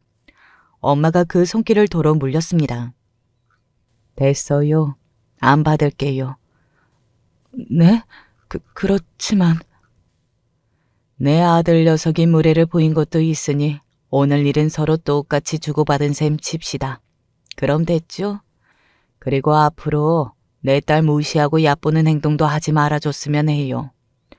가진 배경을 앞세워서 남을 깔보는 거, 그것만큼 추하고 치졸해 보이는 것도 없다는 걸 깨닫길 바랍니다. 동서는 얼굴이 벌겋게 달아오른 채로 도망치듯 가버렸고요. 저는 일을 하다가 오빠의 전화를 받고서 상황을 알고 깜짝 놀랐어요. 퇴근하자마자 바로 가게로 달려갔고 오빠뿐만 아니라 아버지까지 와 있었으며 본격적인 저녁 장사 준비를 하고 있는 모습에 저도 모르게 피식 웃음이 났던 것 같아요. 그래서 동서의 못된 만행에도 불구하고 있었던 상황 이야기를 듣는 동안에도 많이 심란하진 않았었네요. 참으로 오랜만에 네 식구가 옹기종기 모여 앉아서 이야기를 나누고 있었으니 말입니다. 가족이란 아무리 깊은 앙금이 있었다 하더라도 어느새 그 모든 것이 사르르 놓는 것이었습니다. 앞으로 동서가 저를 괴롭히면 바로 자기한테 말하라는 오빠의 모습이 왜 그렇게 든든해 보이던죠. 하지만 동서가 저를 괴롭히는 일은 절대 일어나지 않았죠. 당연히 남편 역시 상황을 다 들었고요. 그러자 남편이 화가 나서 시숙한테 다 전달을 해버렸고 시부모님한테도 일렀습니다. 놀라신 시어머니가 이를 어쩌면 좋냐면서 시누이한테 상담을 하시는 바람에 시누이 부부도 다 알게 되었고요. 동서는 집안에서 몹시 민망하고 난처한 입장이 되었죠. 결국 다 같이 모인 자리에서 동서가 정식으로 저에게 고개를 숙이면서 사과를 하였고요. 저는 어째서 동서가 저를 그렇게 못마땅해 하였는지 다른 이유 또한 처음으로 알게 되었습니다. 알고 보니까 전에 동서가 자기 지인을 제 남편에게 소개시켜준 적이 있었더라고요. 집안도 괜찮고 인물도 괜찮은 지인이었습니다. 그런데 남편이 단번에 그 지인을 거절했던 거예요. 생각지도 못한 거절에 동서도 놀랍고 난감해졌으며 그 지인도 무척 상처받았다고 합니다. 그랬건만 남편이 푹 빠져서 결혼한 인물이 고작 저라는 사실에 동서가 화딱지가 났었나 봐요. 엄마의 식당에 동서랑 와서 같이 테이블에 앉았던 지인이 바로 남편에게 소개를 시켜줬던 그 지인의 친언니라고 하더군요. 세상에, 예전에 그런 일이 있었던 걸 계기로 저를 그렇게나 못마땅해 했었던 거라니. 전말을 알고 나니까 굉장히 떨떠름했습니다. 속마음을 실토한 동서가 이젠 다 반성하고 있다고 그랬고요. 저는 알겠다고 답하면서 어쨌든 다 해결이 돼서 다행이라고 생각이 들었네요. 그 후로 시간이 많이 흘렀는데요. 엄마는 아버지하고 편하게 쉬면서 지내시고 가끔 식당에 나가십니다. 식당은 오빠가 운영하고 있어요. 성격 좋고 성실한 새언니하고 둘이서 하는데 아주 보기가 좋답니다. 저는 행복한 결혼 생활 중이에요. 혹시 여러분들 중에서도 동서지간에 어이없던 갈등을 겪은 경험이 있다면 나눠주세요. 안녕하세요. 이런 곳에 제가 사연을 올릴 줄은 꿈에도 몰랐습니다. 모든 일이 정리된 지 시간이 꽤 흘렀는데도 불구하고 아직까지 가슴 한쪽에 응어리가 남은 것 같아 여러분들에게 모두 털어놓으면 어떨까 싶어 이렇게 사연을 보내게 되었습니다. 무남동녀 외동딸이었기에 누구보다 귀하게 자랐습니다. 심지어 집도 잘 살았습니다. 어릴 때부터 제가 하고 싶은 게 있으면 부모님은 묻지도 따지지도 않고 무조건 절 위에 들어주셨죠. 그렇다고 해서 버릇없게 자라지도 않았습니다. 제가 너무 예의 없는 혹은 도가 지나친 부탁을 한다 싶으면 부모님은 충분히 훈육도 해가면서 저를 혼내왔기에 흔히들 부잣집 딸하면 생각나는 자기만 아는 이기주의적인 사람으로 자라진 않을 수 있었어요. 또 아주 어렸을 적 제가 저보다 집 사정이 좋지 않은 친구를 놀린다거나 비웃는 말을 하면 그런 말은 하면 안 되는 거야. 엄마가 말했지? 절대 안 돼. 하고 단호하게 말씀하시곤 했어요. 그런 교육을 받고 자라다 보니 나중엔 부모님께 감사하게 되더군요. 세상은 넓기에 저보다 잘 사는 사람들도 당연히 많겠지만 지금껏 제가 알고 지내는 사람들 중에서는 저희 집만큼 집안 환경이 좋은 사람들이 없었습니다. 그래서 그런 것도 있고 제 성격상 정말 좋아하고 친하다고 생각되는 사람들에 한해서는 돈을 아끼지 않았기 때문에 밥을 사든 술을 사든 거의 제가 다 돈을 내면서 지냈어요. 그래도 아까운 거 하나 없었습니다. 저는 애초에 얕고 넓은 인맥보다는 좁고 깊은 인맥을 선호해서 이미 제가 괜찮은 사람이라고 판단하는 친구들은 어떻게든 저에게 그만큼 더 고마움을 보답하려고 노력하는 애들밖에 없었거든요. 원래 예부터 그런 말들 많이 하잖아요. 익숙함에 속아 소중함을 잊으면 안 된다고. 익숙함에 속아서 소중하면 잊으면 안 된다는 말은 결국 따지고 보면 제가 금전적으로 풍요로워서 이래저래 잘해주고 그러는 것들이 평범하게 느껴진다고 하더라도 그게 당연한 것은 아니며 제가 본인들을 그만큼 아끼고 사랑하기 때문에 해주는 거라는 것을 까먹어서는 안 된다는 이야기잖아요.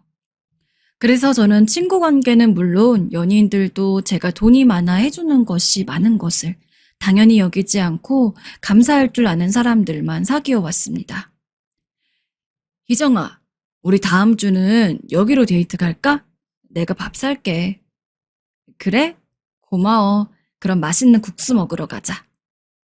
지금의 남편 역시 그런 사람이었습니다. 직장 동료로 만났던 남편과 저는 나이도 비슷하고 서로 하는 업무가 겹쳐서 일적으로 많이 얽히다 보니까 자연스럽게 퇴근하고 하루의 업무 스트레스를 풀며 같이 술을 마시는 상황들이 많았는데 그러다 보니 서로 대화도 많이 하게 되고 그러면서 공통점도 많이 찾게 되고 서로가 서로를 마음에 들어 하는 것이 그렇게 오래 걸리지 않더라고요. 집에 자식이 저 하나였던 저와는 달리 남자친구는 막내였고 위로 누나들만 셋이 있었습니다. 누나가 셋이나 된다고? 신기하다. 그런가? 난 너무 당연해서 신기할 것도 없는데. 형제가 있는 기분을 몰랐던 저는 한두 명도 아닌 세 명이 더 있다는 사실에 처음 들었을 때 엄청 놀랐었죠. 그 누나들은 현재 시집을 가서 따로 살고 있는 상황이었고, 남자친구는 작은 빌라에서 시부모님과 함께 살고 있다고 했습니다. 남편은 저와는 완벽히 다른 집안 환경을 가지고 있었어요. 남편은 어릴 적부터 가난했고, 한 번도 풍족하게 지내본 적이 없다고 했습니다. 게다가 누나들까지 있다 보니 부모님이 뭘 챙겨줘도 누나들 먼저 챙겨주고 그러다 보니 막내인 남편까진 해줄 여력이 되지 않아서 뭐가 되었든 누나들이 쓰던 걸 물려받고 그런 삶을 살았다고 했죠. 물론 그런 삶을 사는 사람들이 있는 것을 모르던 것은 아니었지만 남편은 설마 그렇게 살아왔을 거란 생각이 전혀 안 들 정도로 구김없이 밝은 사람이었습니다. 그렇기 때문에 제가 결과적으로 당시 그냥 남자친구에 불과했던 남편과 결혼까지 생각을 하게 된 것이죠. 또 앞서 말씀을 안 드린 상황이 있는데 저희 집은 제가 중학생이 되었을 때 어머니가 일찍 돌아가셨습니다. 당시 어렸던 저는 상황을 잘 몰랐지만 나중에 보니 어머니는 예전부터 병이 있다고 하더라고요. 그리고 그게 악화돼서 갑작스럽게 돌아가신 거였고요. 그래서 아버지는 그때부터 더더욱 본인이 하는 사업에 매달렸는데 그러다 보니까 저는 중학생 때부터는 부모님과 시간을 보내기보단 아버지가 고용한 가정부 아주머니와 시간을 보내는 일이 더 많았습니다. 그리고 제가 커서 늦은 밤에 돌아온 아버지는 거실에 있던 제 옆에 가만히 앉아 있다가 조용히 이런 얘기를 했습니다. 아빠가 돼서는 하나뿐인 딸을 제대로 돌보지도 못한 것 같아서 너무 미안하구나. 아니에요, 아빠. 왜 그런 말씀을 하세요? 원래부터도 제가 살아가는 데 있어서 하나 부족함 없이 잘해주신 아버지였습니다. 그렇기 때문에 가끔은 남들처럼 아버지 손도 잡고 함께 밥도 먹고 여행도 가고 싶었지만 참았던 겁니다. 그러나 아버지는 그게 내내 미안했던 모양이더라고요. 그리고 아버지는 이어서 이렇게 말씀하셨습니다. 앞으로 제가 누구를 만나든 제 선택이니 무조건 존중할 거고 만약에 결혼까지 하고 싶다면 본인 허락은 받을 필요가 없다고요. 네 선택이니 아빠는 그저 다 믿어주마. 우리 딸 선택이니까. 아버지는 상대방의 가정 환경을 중요시 여기는 분이었기에 만약 그런 결정을 미리 하지 않았다면 제가 남편을 결혼하고 싶다는 사람이라고 데려갔을 때 단칼에 반대하셨을 겁니다. 그러나 아버지는 네가 결혼하고 싶은 사람이니까 그만큼 괜찮은 사람이겠지. 라면서 바로 본격적으로 결혼 날짜를 잡고 저랑 남편이 함께 살 신혼집까지 미리 마련해 주셨습니다. 그래서 남편한테도 집은 우리 아빠가 해주기로 했으니까 우리는 각자 모은 돈으로 냉장고나 세탁기 같은 가전제품 이런 거 사서 채워넣자 라고 이야기했고 남편 역시 이에 대해서 동의를 했습니다.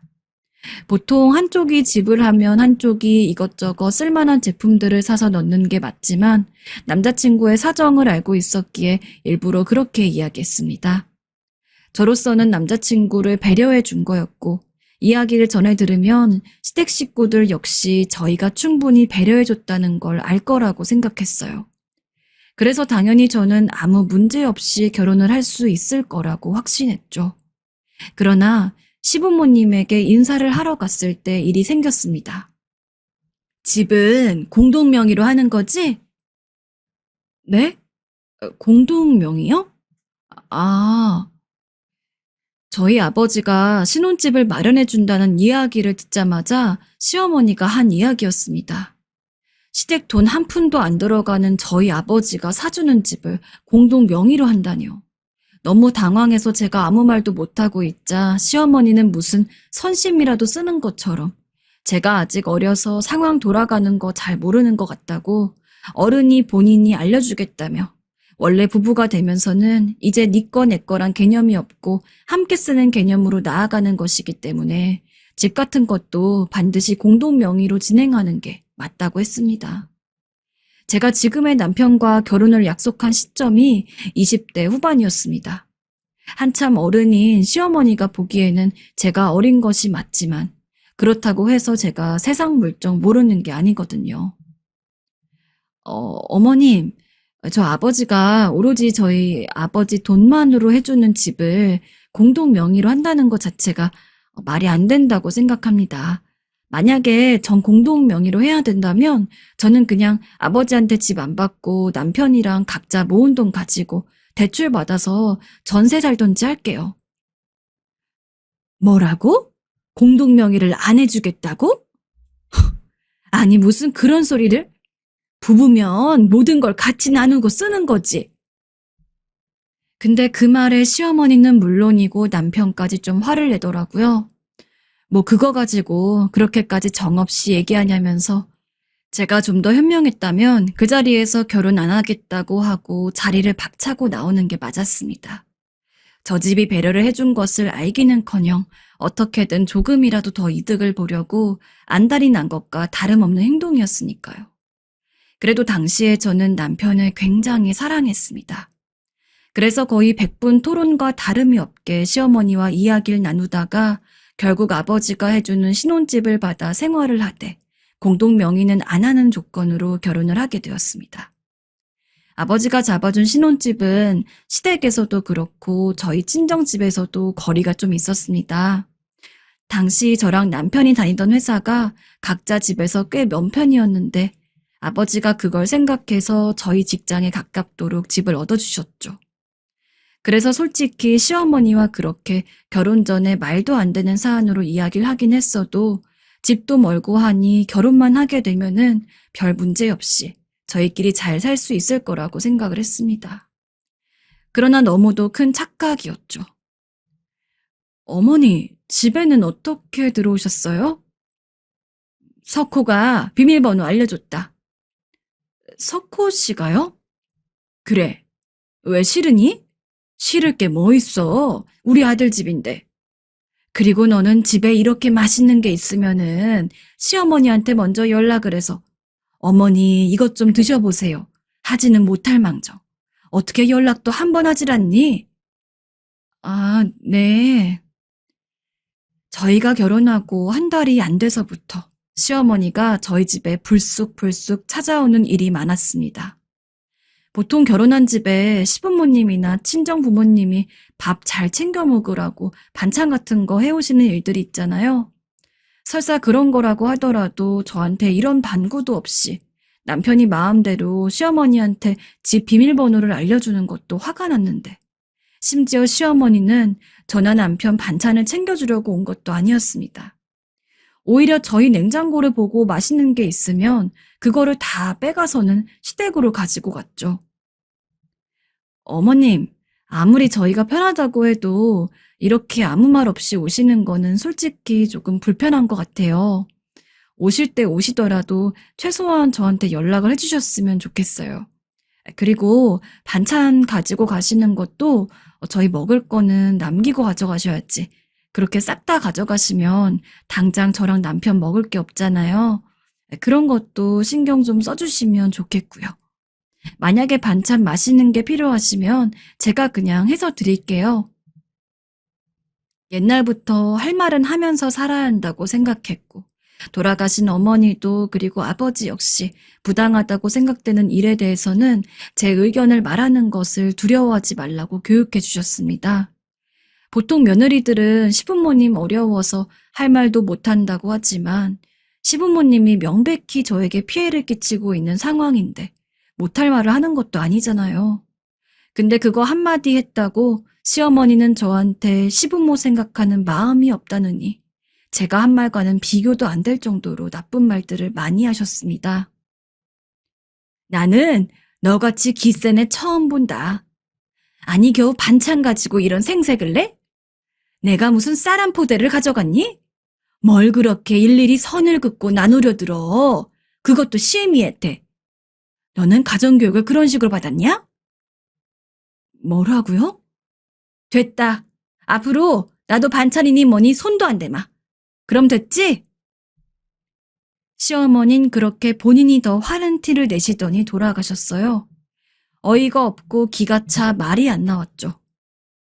우리 집 비밀번호 바꿀 거니까 당신 절대로 어머님한테 비밀번호 알려주지 마.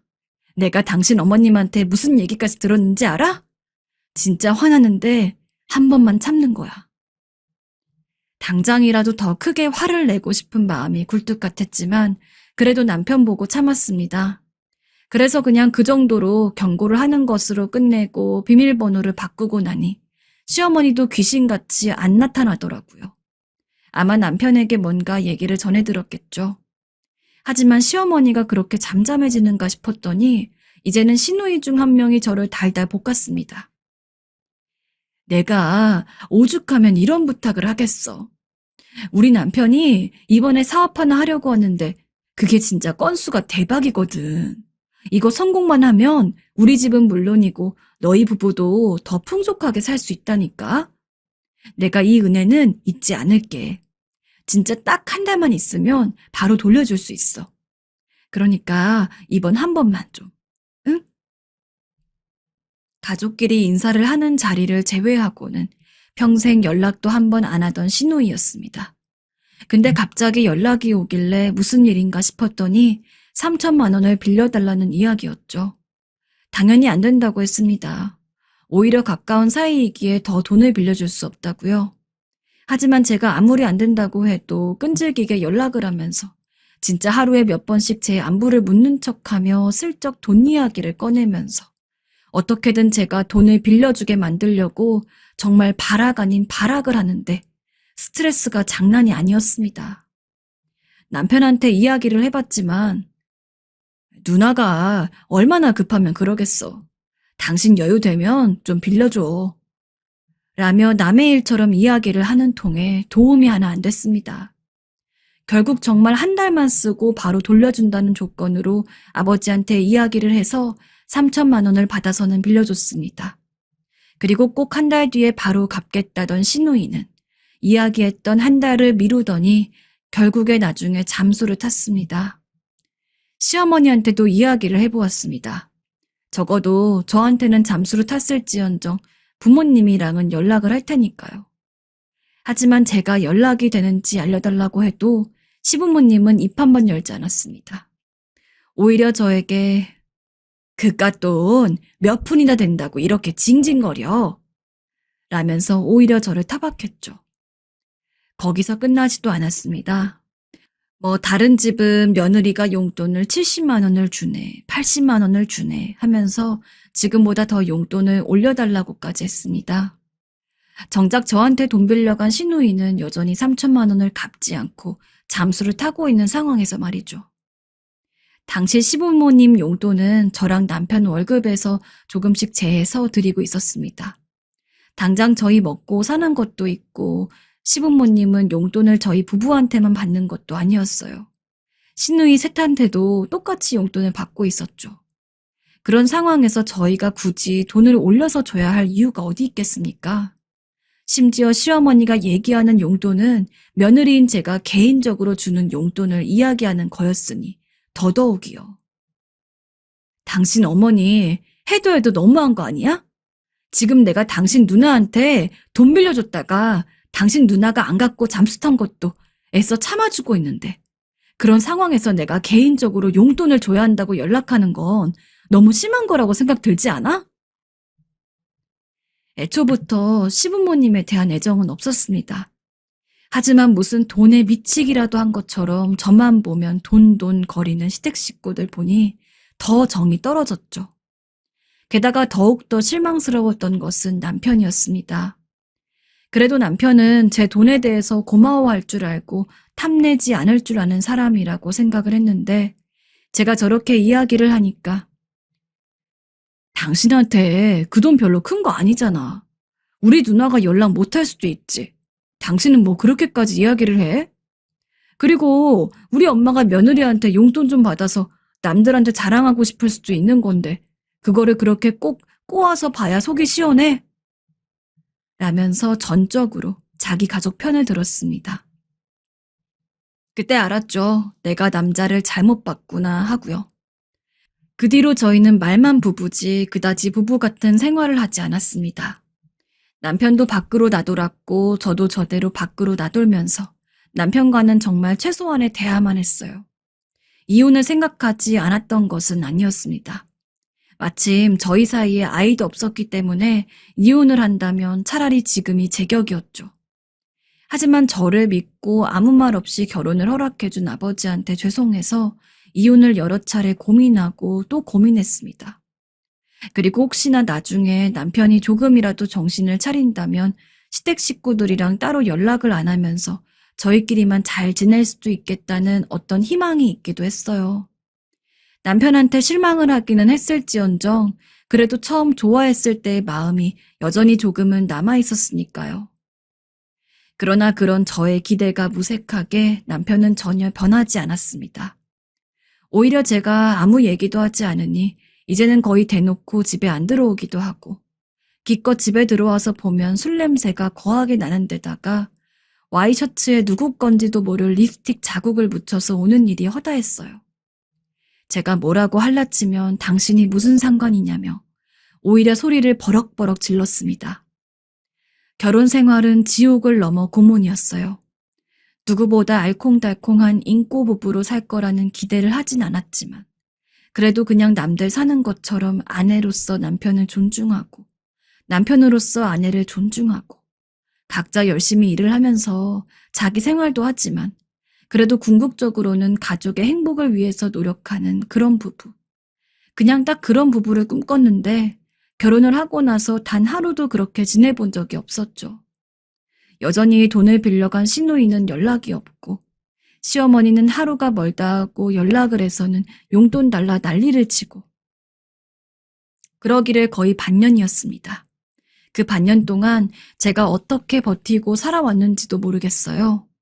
시어머니 이야기는 한 귀로 듣고 한 귀로 흘렸고 시누이가 빌려간 돈에 대해서는 그냥 개한테 물렸다 치고 잊고 살아왔습니다. 그렇게 안 하고 시댁 식구 하나하나에 신경을 쓰면서 살다 보면 정말 제가 단명할 것 같았어요. 이제는 남편에 대한 기대도 없었습니다. 그때 저는 언제 이혼을 할지 간을 보고 있었으니까요. 그러던 중에 시어머니가 갑자기 저희 집을 찾아왔습니다. 아이고, 제발 내 이야기 좀 들어줘라. 정말 큰일 나게 생겼다.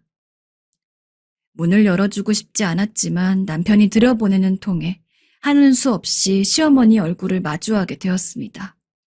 시어머니는 저를 보자마자 냅다 제 다리를 붙들고 저한테 우리 정이 빚 좀 갚아줘라. 우리 정이 빚 좀 갚아줘. 라며 빌었습니다. 정희는 저에게 3천만 원을 빌려간 시누이의 이름이었죠. 평소에는 제가 시누이에 대해서 얘기나 꺼낼라 치면 저한테 매정하다느니 인간성이 없다느니 그렇게 욕을 하던 시어머니가 갑자기 저희 집까지 찾아와서는 본인이 먼저 시누이 얘기를 한다는 게 이해가 되지 않았습니다. 얘기를 들어보니까 시누이는 남편 사업 어쩌고 하면서 저한테만 돈을 빌린 게 아니었습니다. 시부모님이 살고 있는 쓰러져 가고 있는 작은 빌라를 담보로도 대출을 받은 상황이었나 보더라고요. 근데 그 사업이 완전히 망하고 만 것이었습니다. 정확히는 사업을 시작도 못 해봤다고 해요. 사업 자체가 사기였던 거죠.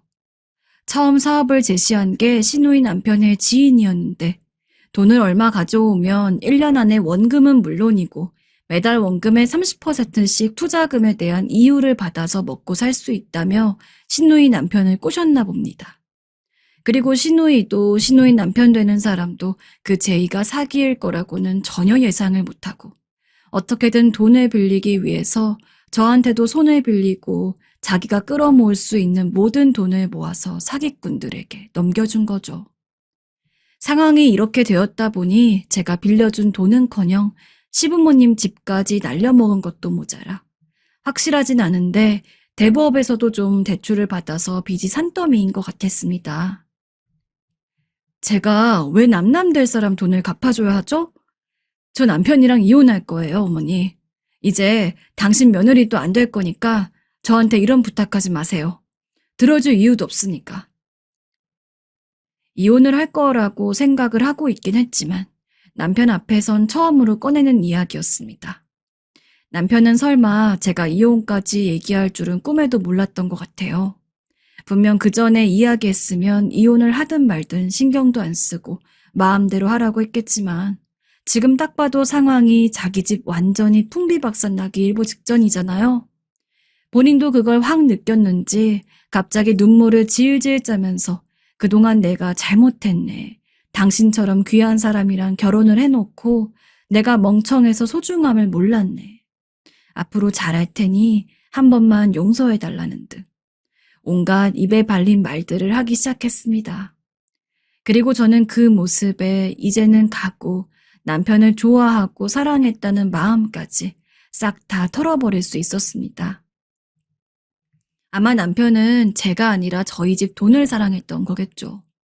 정말 가난한 사람들에 대한 편견을 갖고 싶진 않은데 가끔 가다가 보면 가난한 사람들은 본인들이 그렇게 살아왔기 때문에 아주 작은 이득에도 눈에 불을 켜고 달려들고 그런다고 하잖아요.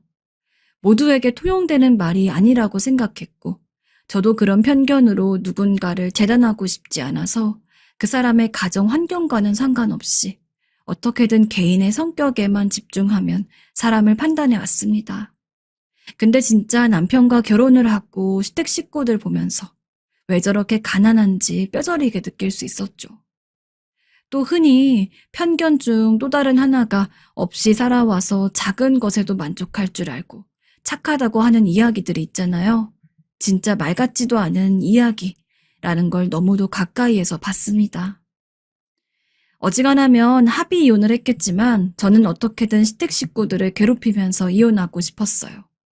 아버지도 처음에는 제 이혼에 대해서 다시 한번 생각해 보라고 했지만 제가 그동안 무슨 일을 당했는지 이야기하니 아버지가 오히려 저보다도 더 나서서 화를 내주며 얼른 이혼하라고 변호사도 알아봐 준다고 해서 그다지 어렵지 않게 이혼 소송을 밟을 수 있었습니다. 그렇게 소송 밟아서 이혼을 진행했고 위자료 명목으로 남편에게서 돈을 받을 수 있었습니다. 진짜 판결 나는 날 얼마나 속이 시원했는지. 왜 어른들이 끼리끼리 어울리고 끼리끼리 결혼해야 한다고 이야기를 하는지 제 몸으로 직접 절실히 느꼈습니다. 진짜 이러면 안 되는데 남편이랑 결혼 생활하고 이혼하고 나서 가난한 사람들에 대한 인식이 너무 안 좋아져서 솔직한 심정으로는 조금이라도 저희 집이랑 가정 형편이 맞지 않는 사람이랑은 친구도 하기 싫을 지경이에요.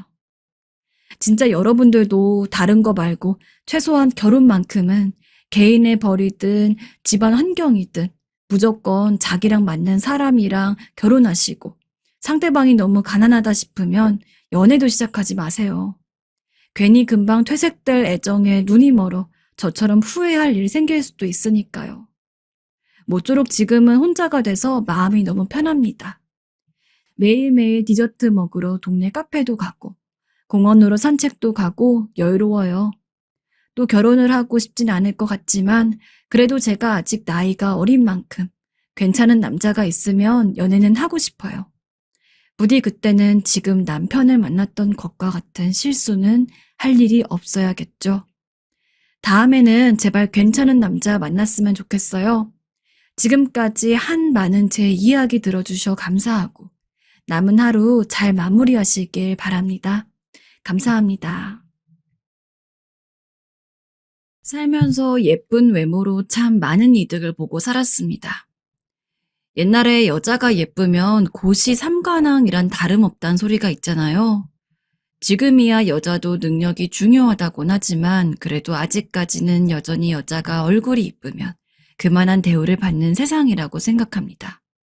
특히 제가 젊었을 적에는 더욱더 그랬죠. 동네에서 거짓말 조금 보태가지고 저 좋다고 쫓아다니는 남자들이 한 트럭이었습니다. 저희 집 앞에 몰래 선물을 놓고 가는 애들도 있었고 등교를 할 때면 정말 시간 차이만 두고 두세 명이 한꺼번에 고백을 하는 경우도 있었어요. 학생 때부터 그런 일들이 빈번하다 보니까 모를래야 모를 수가 없더라고요. 제가 얼굴이 예쁘다는 것을요. 특히 어머니가 제 얼굴에 굉장히 신경을 많이 써줬습니다. 워낙 귀찮음이 많은지라 이것저것 챙겨 바르기 어려워하는 편인데 제가 가끔 세수를 한 뒤 로션을 한 번 안 바르라 치면 어머니가 불이 나게 와서는 너 이런 식으로 관리하면 아무리 얼굴 예뻐도 오래 못 가. 어릴 적부터 관리해줘야 하는 거야. 라며 저 대신 얼굴에 로션, 스킨을 바르는 것도 모자라 냉장고에 차갑게 보관해둔 팩까지 얹어주었습니다. 지금 보면 어머니가 그렇게까지 제 외모를 유지하는데 신경을 많이 써줬기 때문에 나이가 어느 정도 있는 지금도 주름 없이 탱탱한 피부라 젊었을 적 미모를 어느 정도 유지할 수 있는 것 같아요. 선영이는 진짜 예쁜 것 같아. 나 우리 학교에서 선영이만큼 예쁜 애 한 번도 못 봤어. 나는 우리 학교뿐만 아니라 살면서 중고등학교 때 예쁜 애들이 있긴 했는데 선영이 보면 걔네들보다 훨씬 더 예쁜 것 같아. 대학에 가서도 제 외모에 대한 찬양은 끊이지 않았습니다. 게다가 제가 여자애들 사이에서도 꽤 털털하고 성격이 좋은 편이었기에 같은 여자인 친구들도 거리낌 없이 제 외모에 대해서 칭찬을 하고는 했습니다. 여자애들도 예쁘다고 할 정도였으니 남자애들은 더욱더 그랬겠죠. 소문처럼 들려오는 학과 외모 순위 이야기를 들어보면 언제나 제가 1위였습니다. 게다가 저희 학과는 물론이고 교양 과목같이 다른 학과 학생들과도 함께 강의를 듣는 수업에서 또 저를 우연찮게 본 타 학과 학생들이 쟤 누구냐, 어느 학과 몇 학번이냐 이런 식으로 캐묻는 일들도 많았습니다. 친구를 사귀는 것은 어렵지 않고 애인을 사귀는 것 또한 어렵지 않았습니다. 예쁘게 낳아주신 부모님에게 감사하는 마음도 있었지만 한편으로는 피곤하기도 했어요. 어떤 분이 들으면 복에 겨운 소리를 한다고 하실지도 모르겠습니다. 그러나 외모로 눈에 띈다는 것은 그만큼 부정적인 쪽으로도 입방아에 오르내리는 것을 감안해야 하더라고요. 특히 제가 대학교 2학년 때 미인대회에 나가서 상을 탔는데 그 뒤로 저를 알아보는 사람들이 더욱 많아지면서 알게 모르게 나쁜 소문도 돌았습니다. 제가 걔지? 그 미인대회.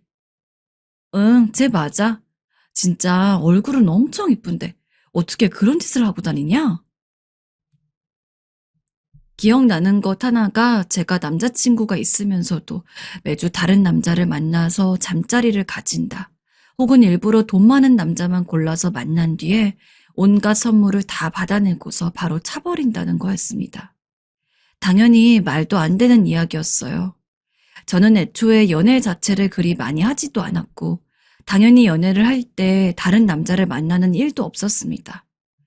괜한 오해도 사고 싶지 않아서 그냥 단순히 친구이기만 하더라도 일단 이성이라면 굳이 단둘이 만나려고 하거나 개인적인 연락을 하지도 않았어요.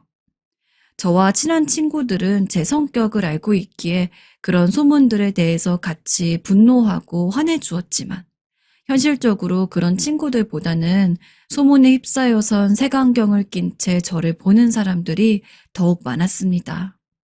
한동안은 진지하게 자퇴를 고민한 적도 있었어요. 그런 일들을 겪다 보니까 나중에 대학교를 졸업하고 나서는 남자를 만날 엄두가 안 나더라고요.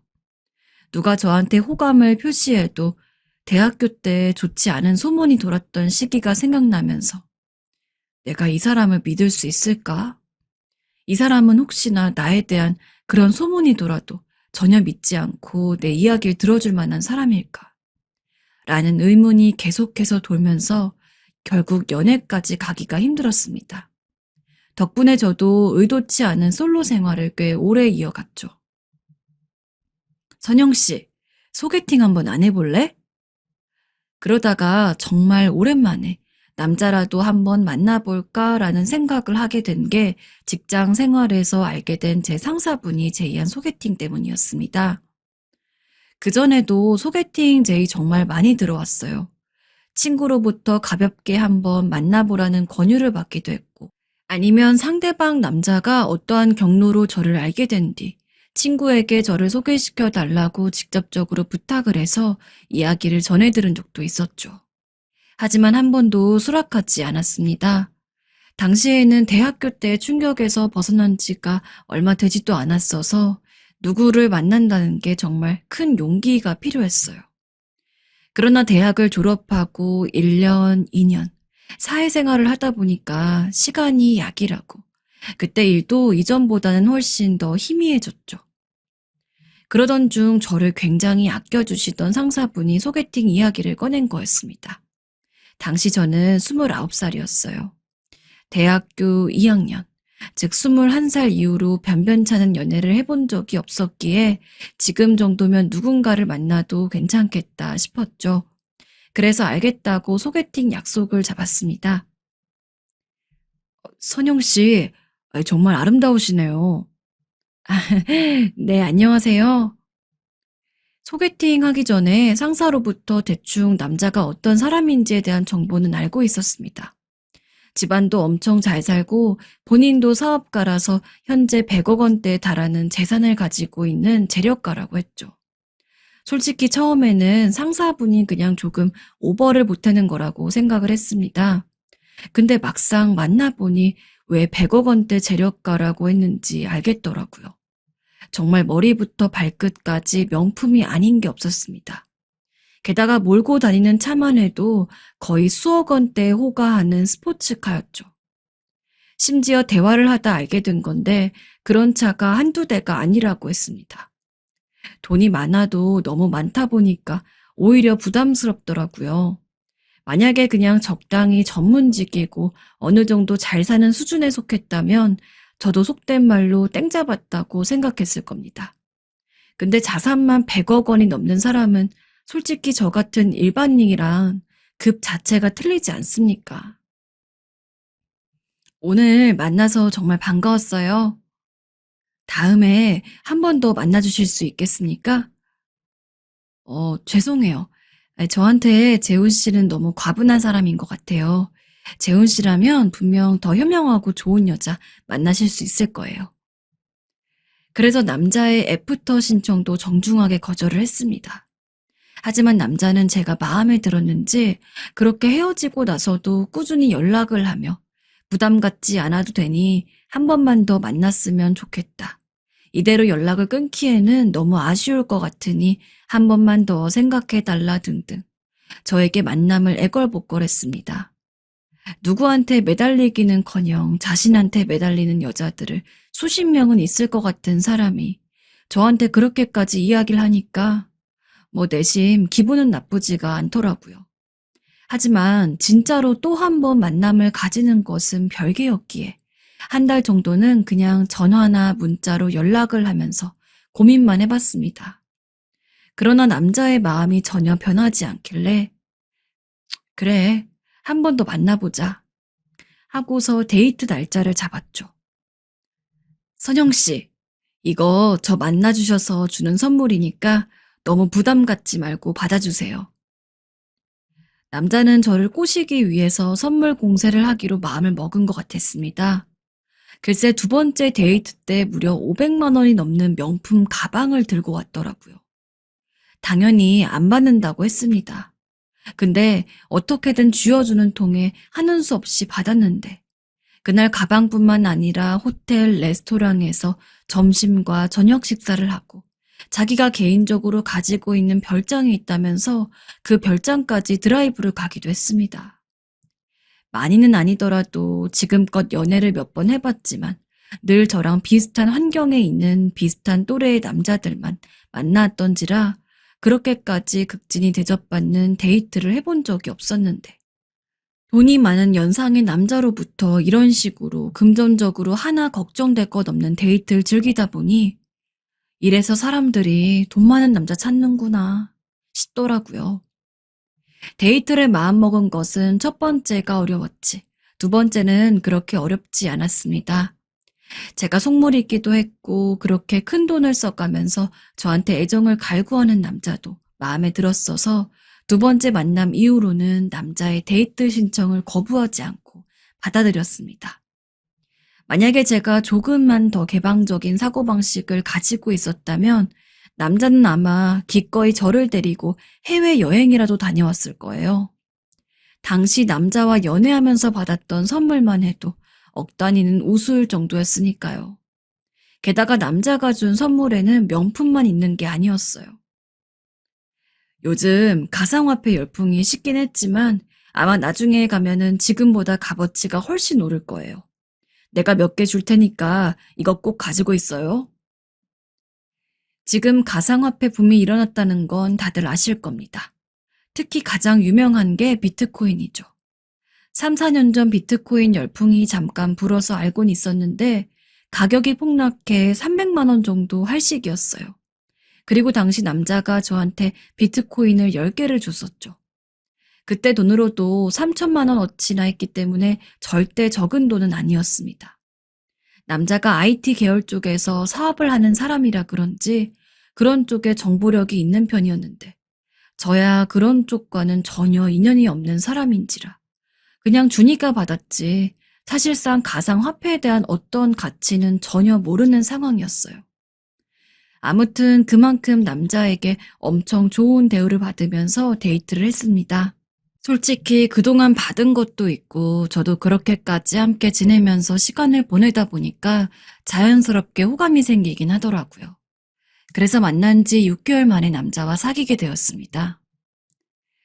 선영 씨, 저는 선영 씨랑 결혼까지 생각하고 만나는 거예요. 절대 가벼운 마음 아닙니다.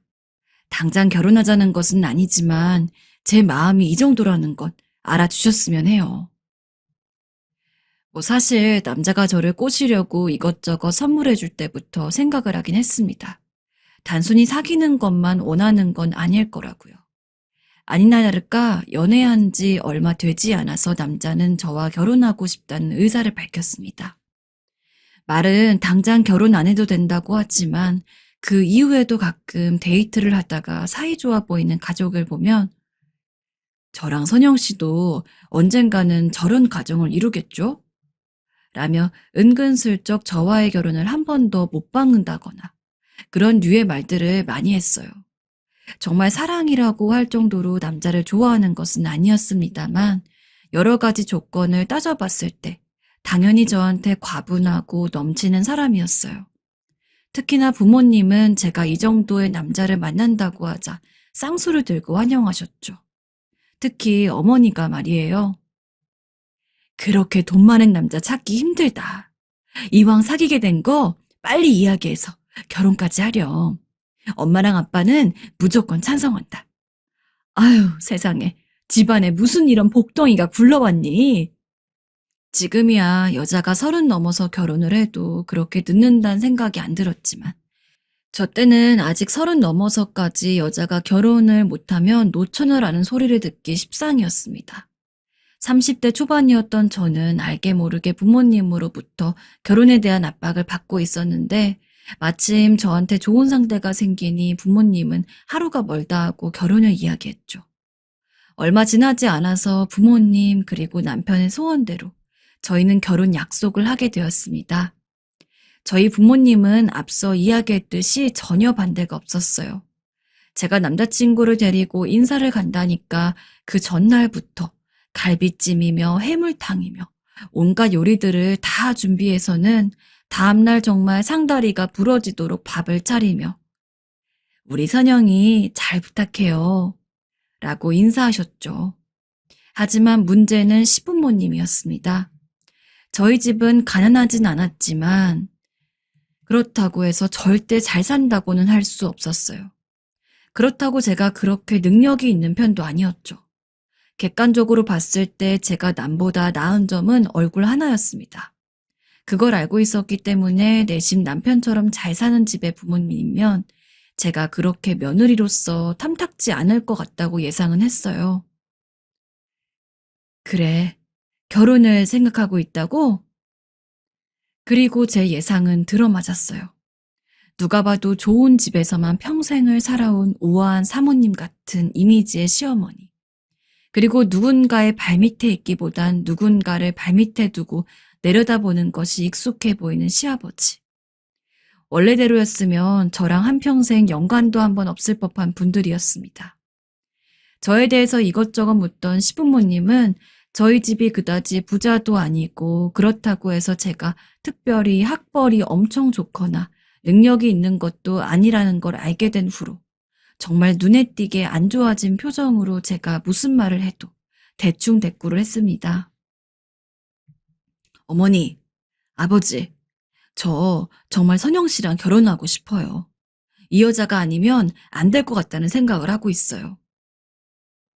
그나마 남자가 제 편을 들어주며 어떻게든 저와 결혼을 하고 싶다고 이야기해주는 것만이 위안이었습니다.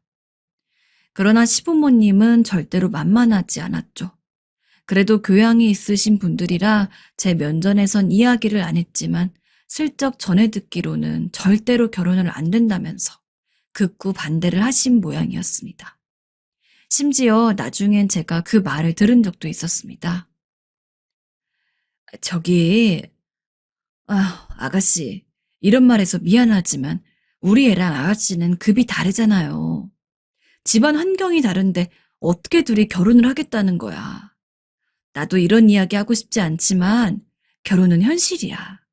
아가씨도 나이가 있으니까 그 정도는 알지 않아? 그러나 남편이 적극적으로 저와 결혼을 하겠다고 매달렸고 저도 몇 차례 더 시부모님을 찾아가서 인사를 드린 덕에 간신히 결혼을 할 수 있었습니다. 신혼집은 시댁에서 그리 멀지 않은 60평형 아파트였어요. 그리고 이는 남편이 본인이 개인적으로 가지고 있는 돈으로 마련해 주었습니다. 저보고 손에 물 묻히지 말라고 가정부도 고용을 했고 매주 주말이면 저를 백화점으로 데려가서 괜찮은 거 있으면 사라며 명품 쇼핑을 해주기도 했어요. 친구들을 만날 때면 정말 남자 잘 만났다면서 완전 사모님이 된 저를 부러워하는 애들도 많았습니다. 와, 정말 남자 잘 만나 땡 잡은 애가 바로 그게 내 주변에 있었네. 진짜 부럽다. 나도 너처럼 살아보고 싶다 좀. 솔직히 그런 말을 들을 때면 저도 어깨가 으쓱거렸죠. 하지만 그 행복은 채 2달을 가지 않았습니다.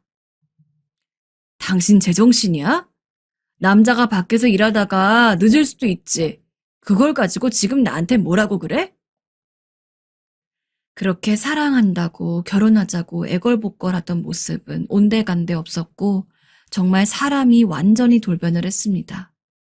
순간 얼굴만 같은 다른 사람인 거란 착각이 들 정도로요. 진짜 매일같이 욕을 안 들은 날이 없었습니다. 집에 있으면 집에 있는다고 욕을 하고 나가면 나간다고 욕을 했죠. 어떻게든 좋은 말로 잘 이야기를 하면서 화를 안 내게 해보려고 했지만 소용이 없었습니다. 심지어 술을 마시고 온 것도 아닌 제정신인 상황에서 저한테 온갖 욕설을 퍼붓는데 진짜 정신적으로 너무 힘들더라고요. 매주 있던 명품 쇼핑은 당연히 사라진 지 오래였습니다. 하지만 그깟 명품 안 받아도 되니까 가능하다면 제발 남편이 이전처럼 돌아오기를 바랬어요. 그러나 돌아오기는커녕 상황은 더욱 심각해졌죠. 어느 날은 가정부 아주머니가 늦게 오는 날이어서 먼저 장을 보고 집으로 오는 길이었어요. 근데 집에 돌아가니 제 것이 아닌 여자 구두가 신발장에 널브러져 있더군요. 무슨 일인가 싶어서 들어가 보니 남편과 바람을 피우는 것으로 보이는 상간녀가 저와 남편이 사용하는 침실에 떡하니 누워 있었습니다. 그걸 보고 얼마나 기함을 했는지. 여보, 아무리 그래도 그렇지 어떻게 여자를 집으로 데려올 수가 있어요? 화를 안 내고 싶어도 안 낼 수가 없었습니다. 당연히 모두가 제 마음을 이해하실 거라고 생각합니다. 하지만 남편은 오히려 그런 걸로 화를 내는 제가 이상하다면서. 당신이 지금 누구 돈으로 여기 사는 거야? 그리고 남자가 큰일 하다 보면 여자 몇 명 만날 수도 있지. 그런 거 생각도 안 하고 나랑 결혼했어? 라며 도리어 적반하장으로 굴었습니다. 심지어 너도 나 덕분에 많은 거 누리고 살잖아. 그럼 됐지 뭘 바래 여기서 더. 바라는 네가 제정상이냐? 라고 말하더군요. 저는 남편에게 인간 그 이하였을 겁니다. 만약에 남편이 저를 본인과 똑같은 동등한 인간이라고 생각을 했으면 그렇게까지 막 나가진 않았을 겁니다. 게다가 그런 주제에 남이 하면 불륜이고 내가 하면 로맨스라고 저도 인간관계가 있으며 특히나 남편과 사이가 안 좋아지고 나선 친구들이라도 만나는 게 제 유일한 위안이었습니다. 그리고 친구들 중에서는 당연히 저와 같은 여자가 아닌 이성 친구도 있었죠. 근데 이성 친구나 한번 만나면 남편이 득달같이 저한테 와서는 당신 지금 바람 피는 거지? 저 새끼랑 뭐라도 한 거 아니야? 나 없을 때 제 집으로 데려온 적 있어, 없어? 라며 저를 달다 볶았습니다. 너 내가 안 무섭지? 무섭게 해줘? 라며 위협하기도 했고요. 제발 그만 좀 해요. 하지만 그런 모습을 한번 보인 뒤로는 제 핸드폰으로 전화 하나만 와도 저 대신에 낚아채서 전화를 받고는 그 대상이 제 친구인지 확인하고 그러더라고요. 남편 때문에 저는 핸드폰 잠금을 걸어두지도 못했습니다. 제가 비밀번호라도 걸어두면 당신 또 어떤 놈이랑 바람 피우려고 그러는 거지? 내가 그거 모를 것 같아? 진짜 의처증 말기 환자처럼 구는데 제가 그걸 이길 재간이 없었습니다. 여보, 우리 이혼하자. 아무래도 당신이랑 더는 살 수가 없어. 이렇게 살다가 죽을 것 같은 애가. 당연히 저도 그런 남자랑 더 살 수가 없었습니다. 그래서 이혼을 하자고 먼저 이야기했죠. 근데 그렇게 저랑 사는 게 싫다는 것처럼 굴면서도 이혼은 절대 안 해주더라고요. 이혼 얘기만 꺼내면 오히려 자기가 더 나서서 화를 내거나 아예 들은 척도 안 하고 저와 얘기를 하려고 하질 않았어요. 정말 남편과 결혼하고 나서 하루하루 말라 비틀어져 죽는 줄 알았습니다. 제가 오죽했으면 집에 있기가 싫어서 맨날 밖에서 시간을 보내다가 어느 날은 친구네 집으로 가출까지 했을 정도로요. 야, 너 왜 이렇게 얼굴이 그새 폭삭 사갔어? 무슨 일이 있었던 거야? 당시 알고 지내던 친구들 중에서는 유일하게 제 속 얘기까지 다 할 수 있는 친구였습니다. 그래서 남편과 결혼하고 딱 2달 지나서 갑자기 사람이 완전 바뀐 것처럼 굴더라.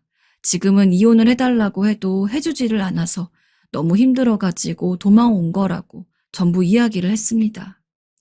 친구는 당연히 놀라면서 제가 원할 때까지 여기서 살고 있어도 된다고 이야기를 해줬죠. 덕분에 며칠은 숨통이 트였습니다.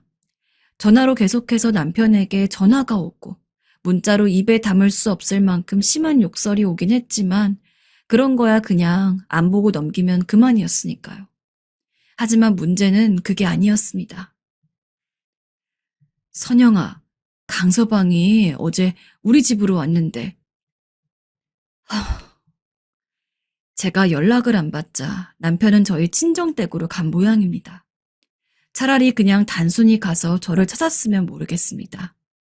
근데 친정 부모님 멱살을 잡으면서 딸내미 어디다 숨겼냐며 온갖 쌍욕을 다 했나 보더라고요. 지금껏 남편한테 당했던 일들 부모님한텐 이야기 안 했습니다. 당연히 걱정하실 것 같았기 때문이죠.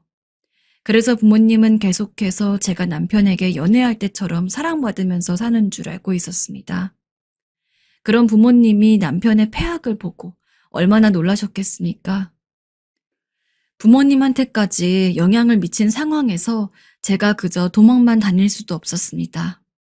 그래서 그 즉시 바로 집으로 돌아가서는 남편에게 이야기했죠. 계속 이런 식으로 나오면 변호사 선임해서 이혼 소송까지 갈 거라고요. 제가 그렇게까지 강경하게 나가니까 그때서야 남편은 그러면 이혼을 해주겠다며 대신 자기한테 위자료 한 푼도 안 받는 조건을 내걸었습니다. 이렇게 엉망진창이 된 상태에서 제가 위자료를 받고 말고가 중요한 게 아니니 당연히 알겠다고 했습니다. 이혼 서류 접수하는 순간 진짜 마음이 얼마나 편했는지. 이혼하고 나선 정말 자유롭게 놀러 다녔습니다.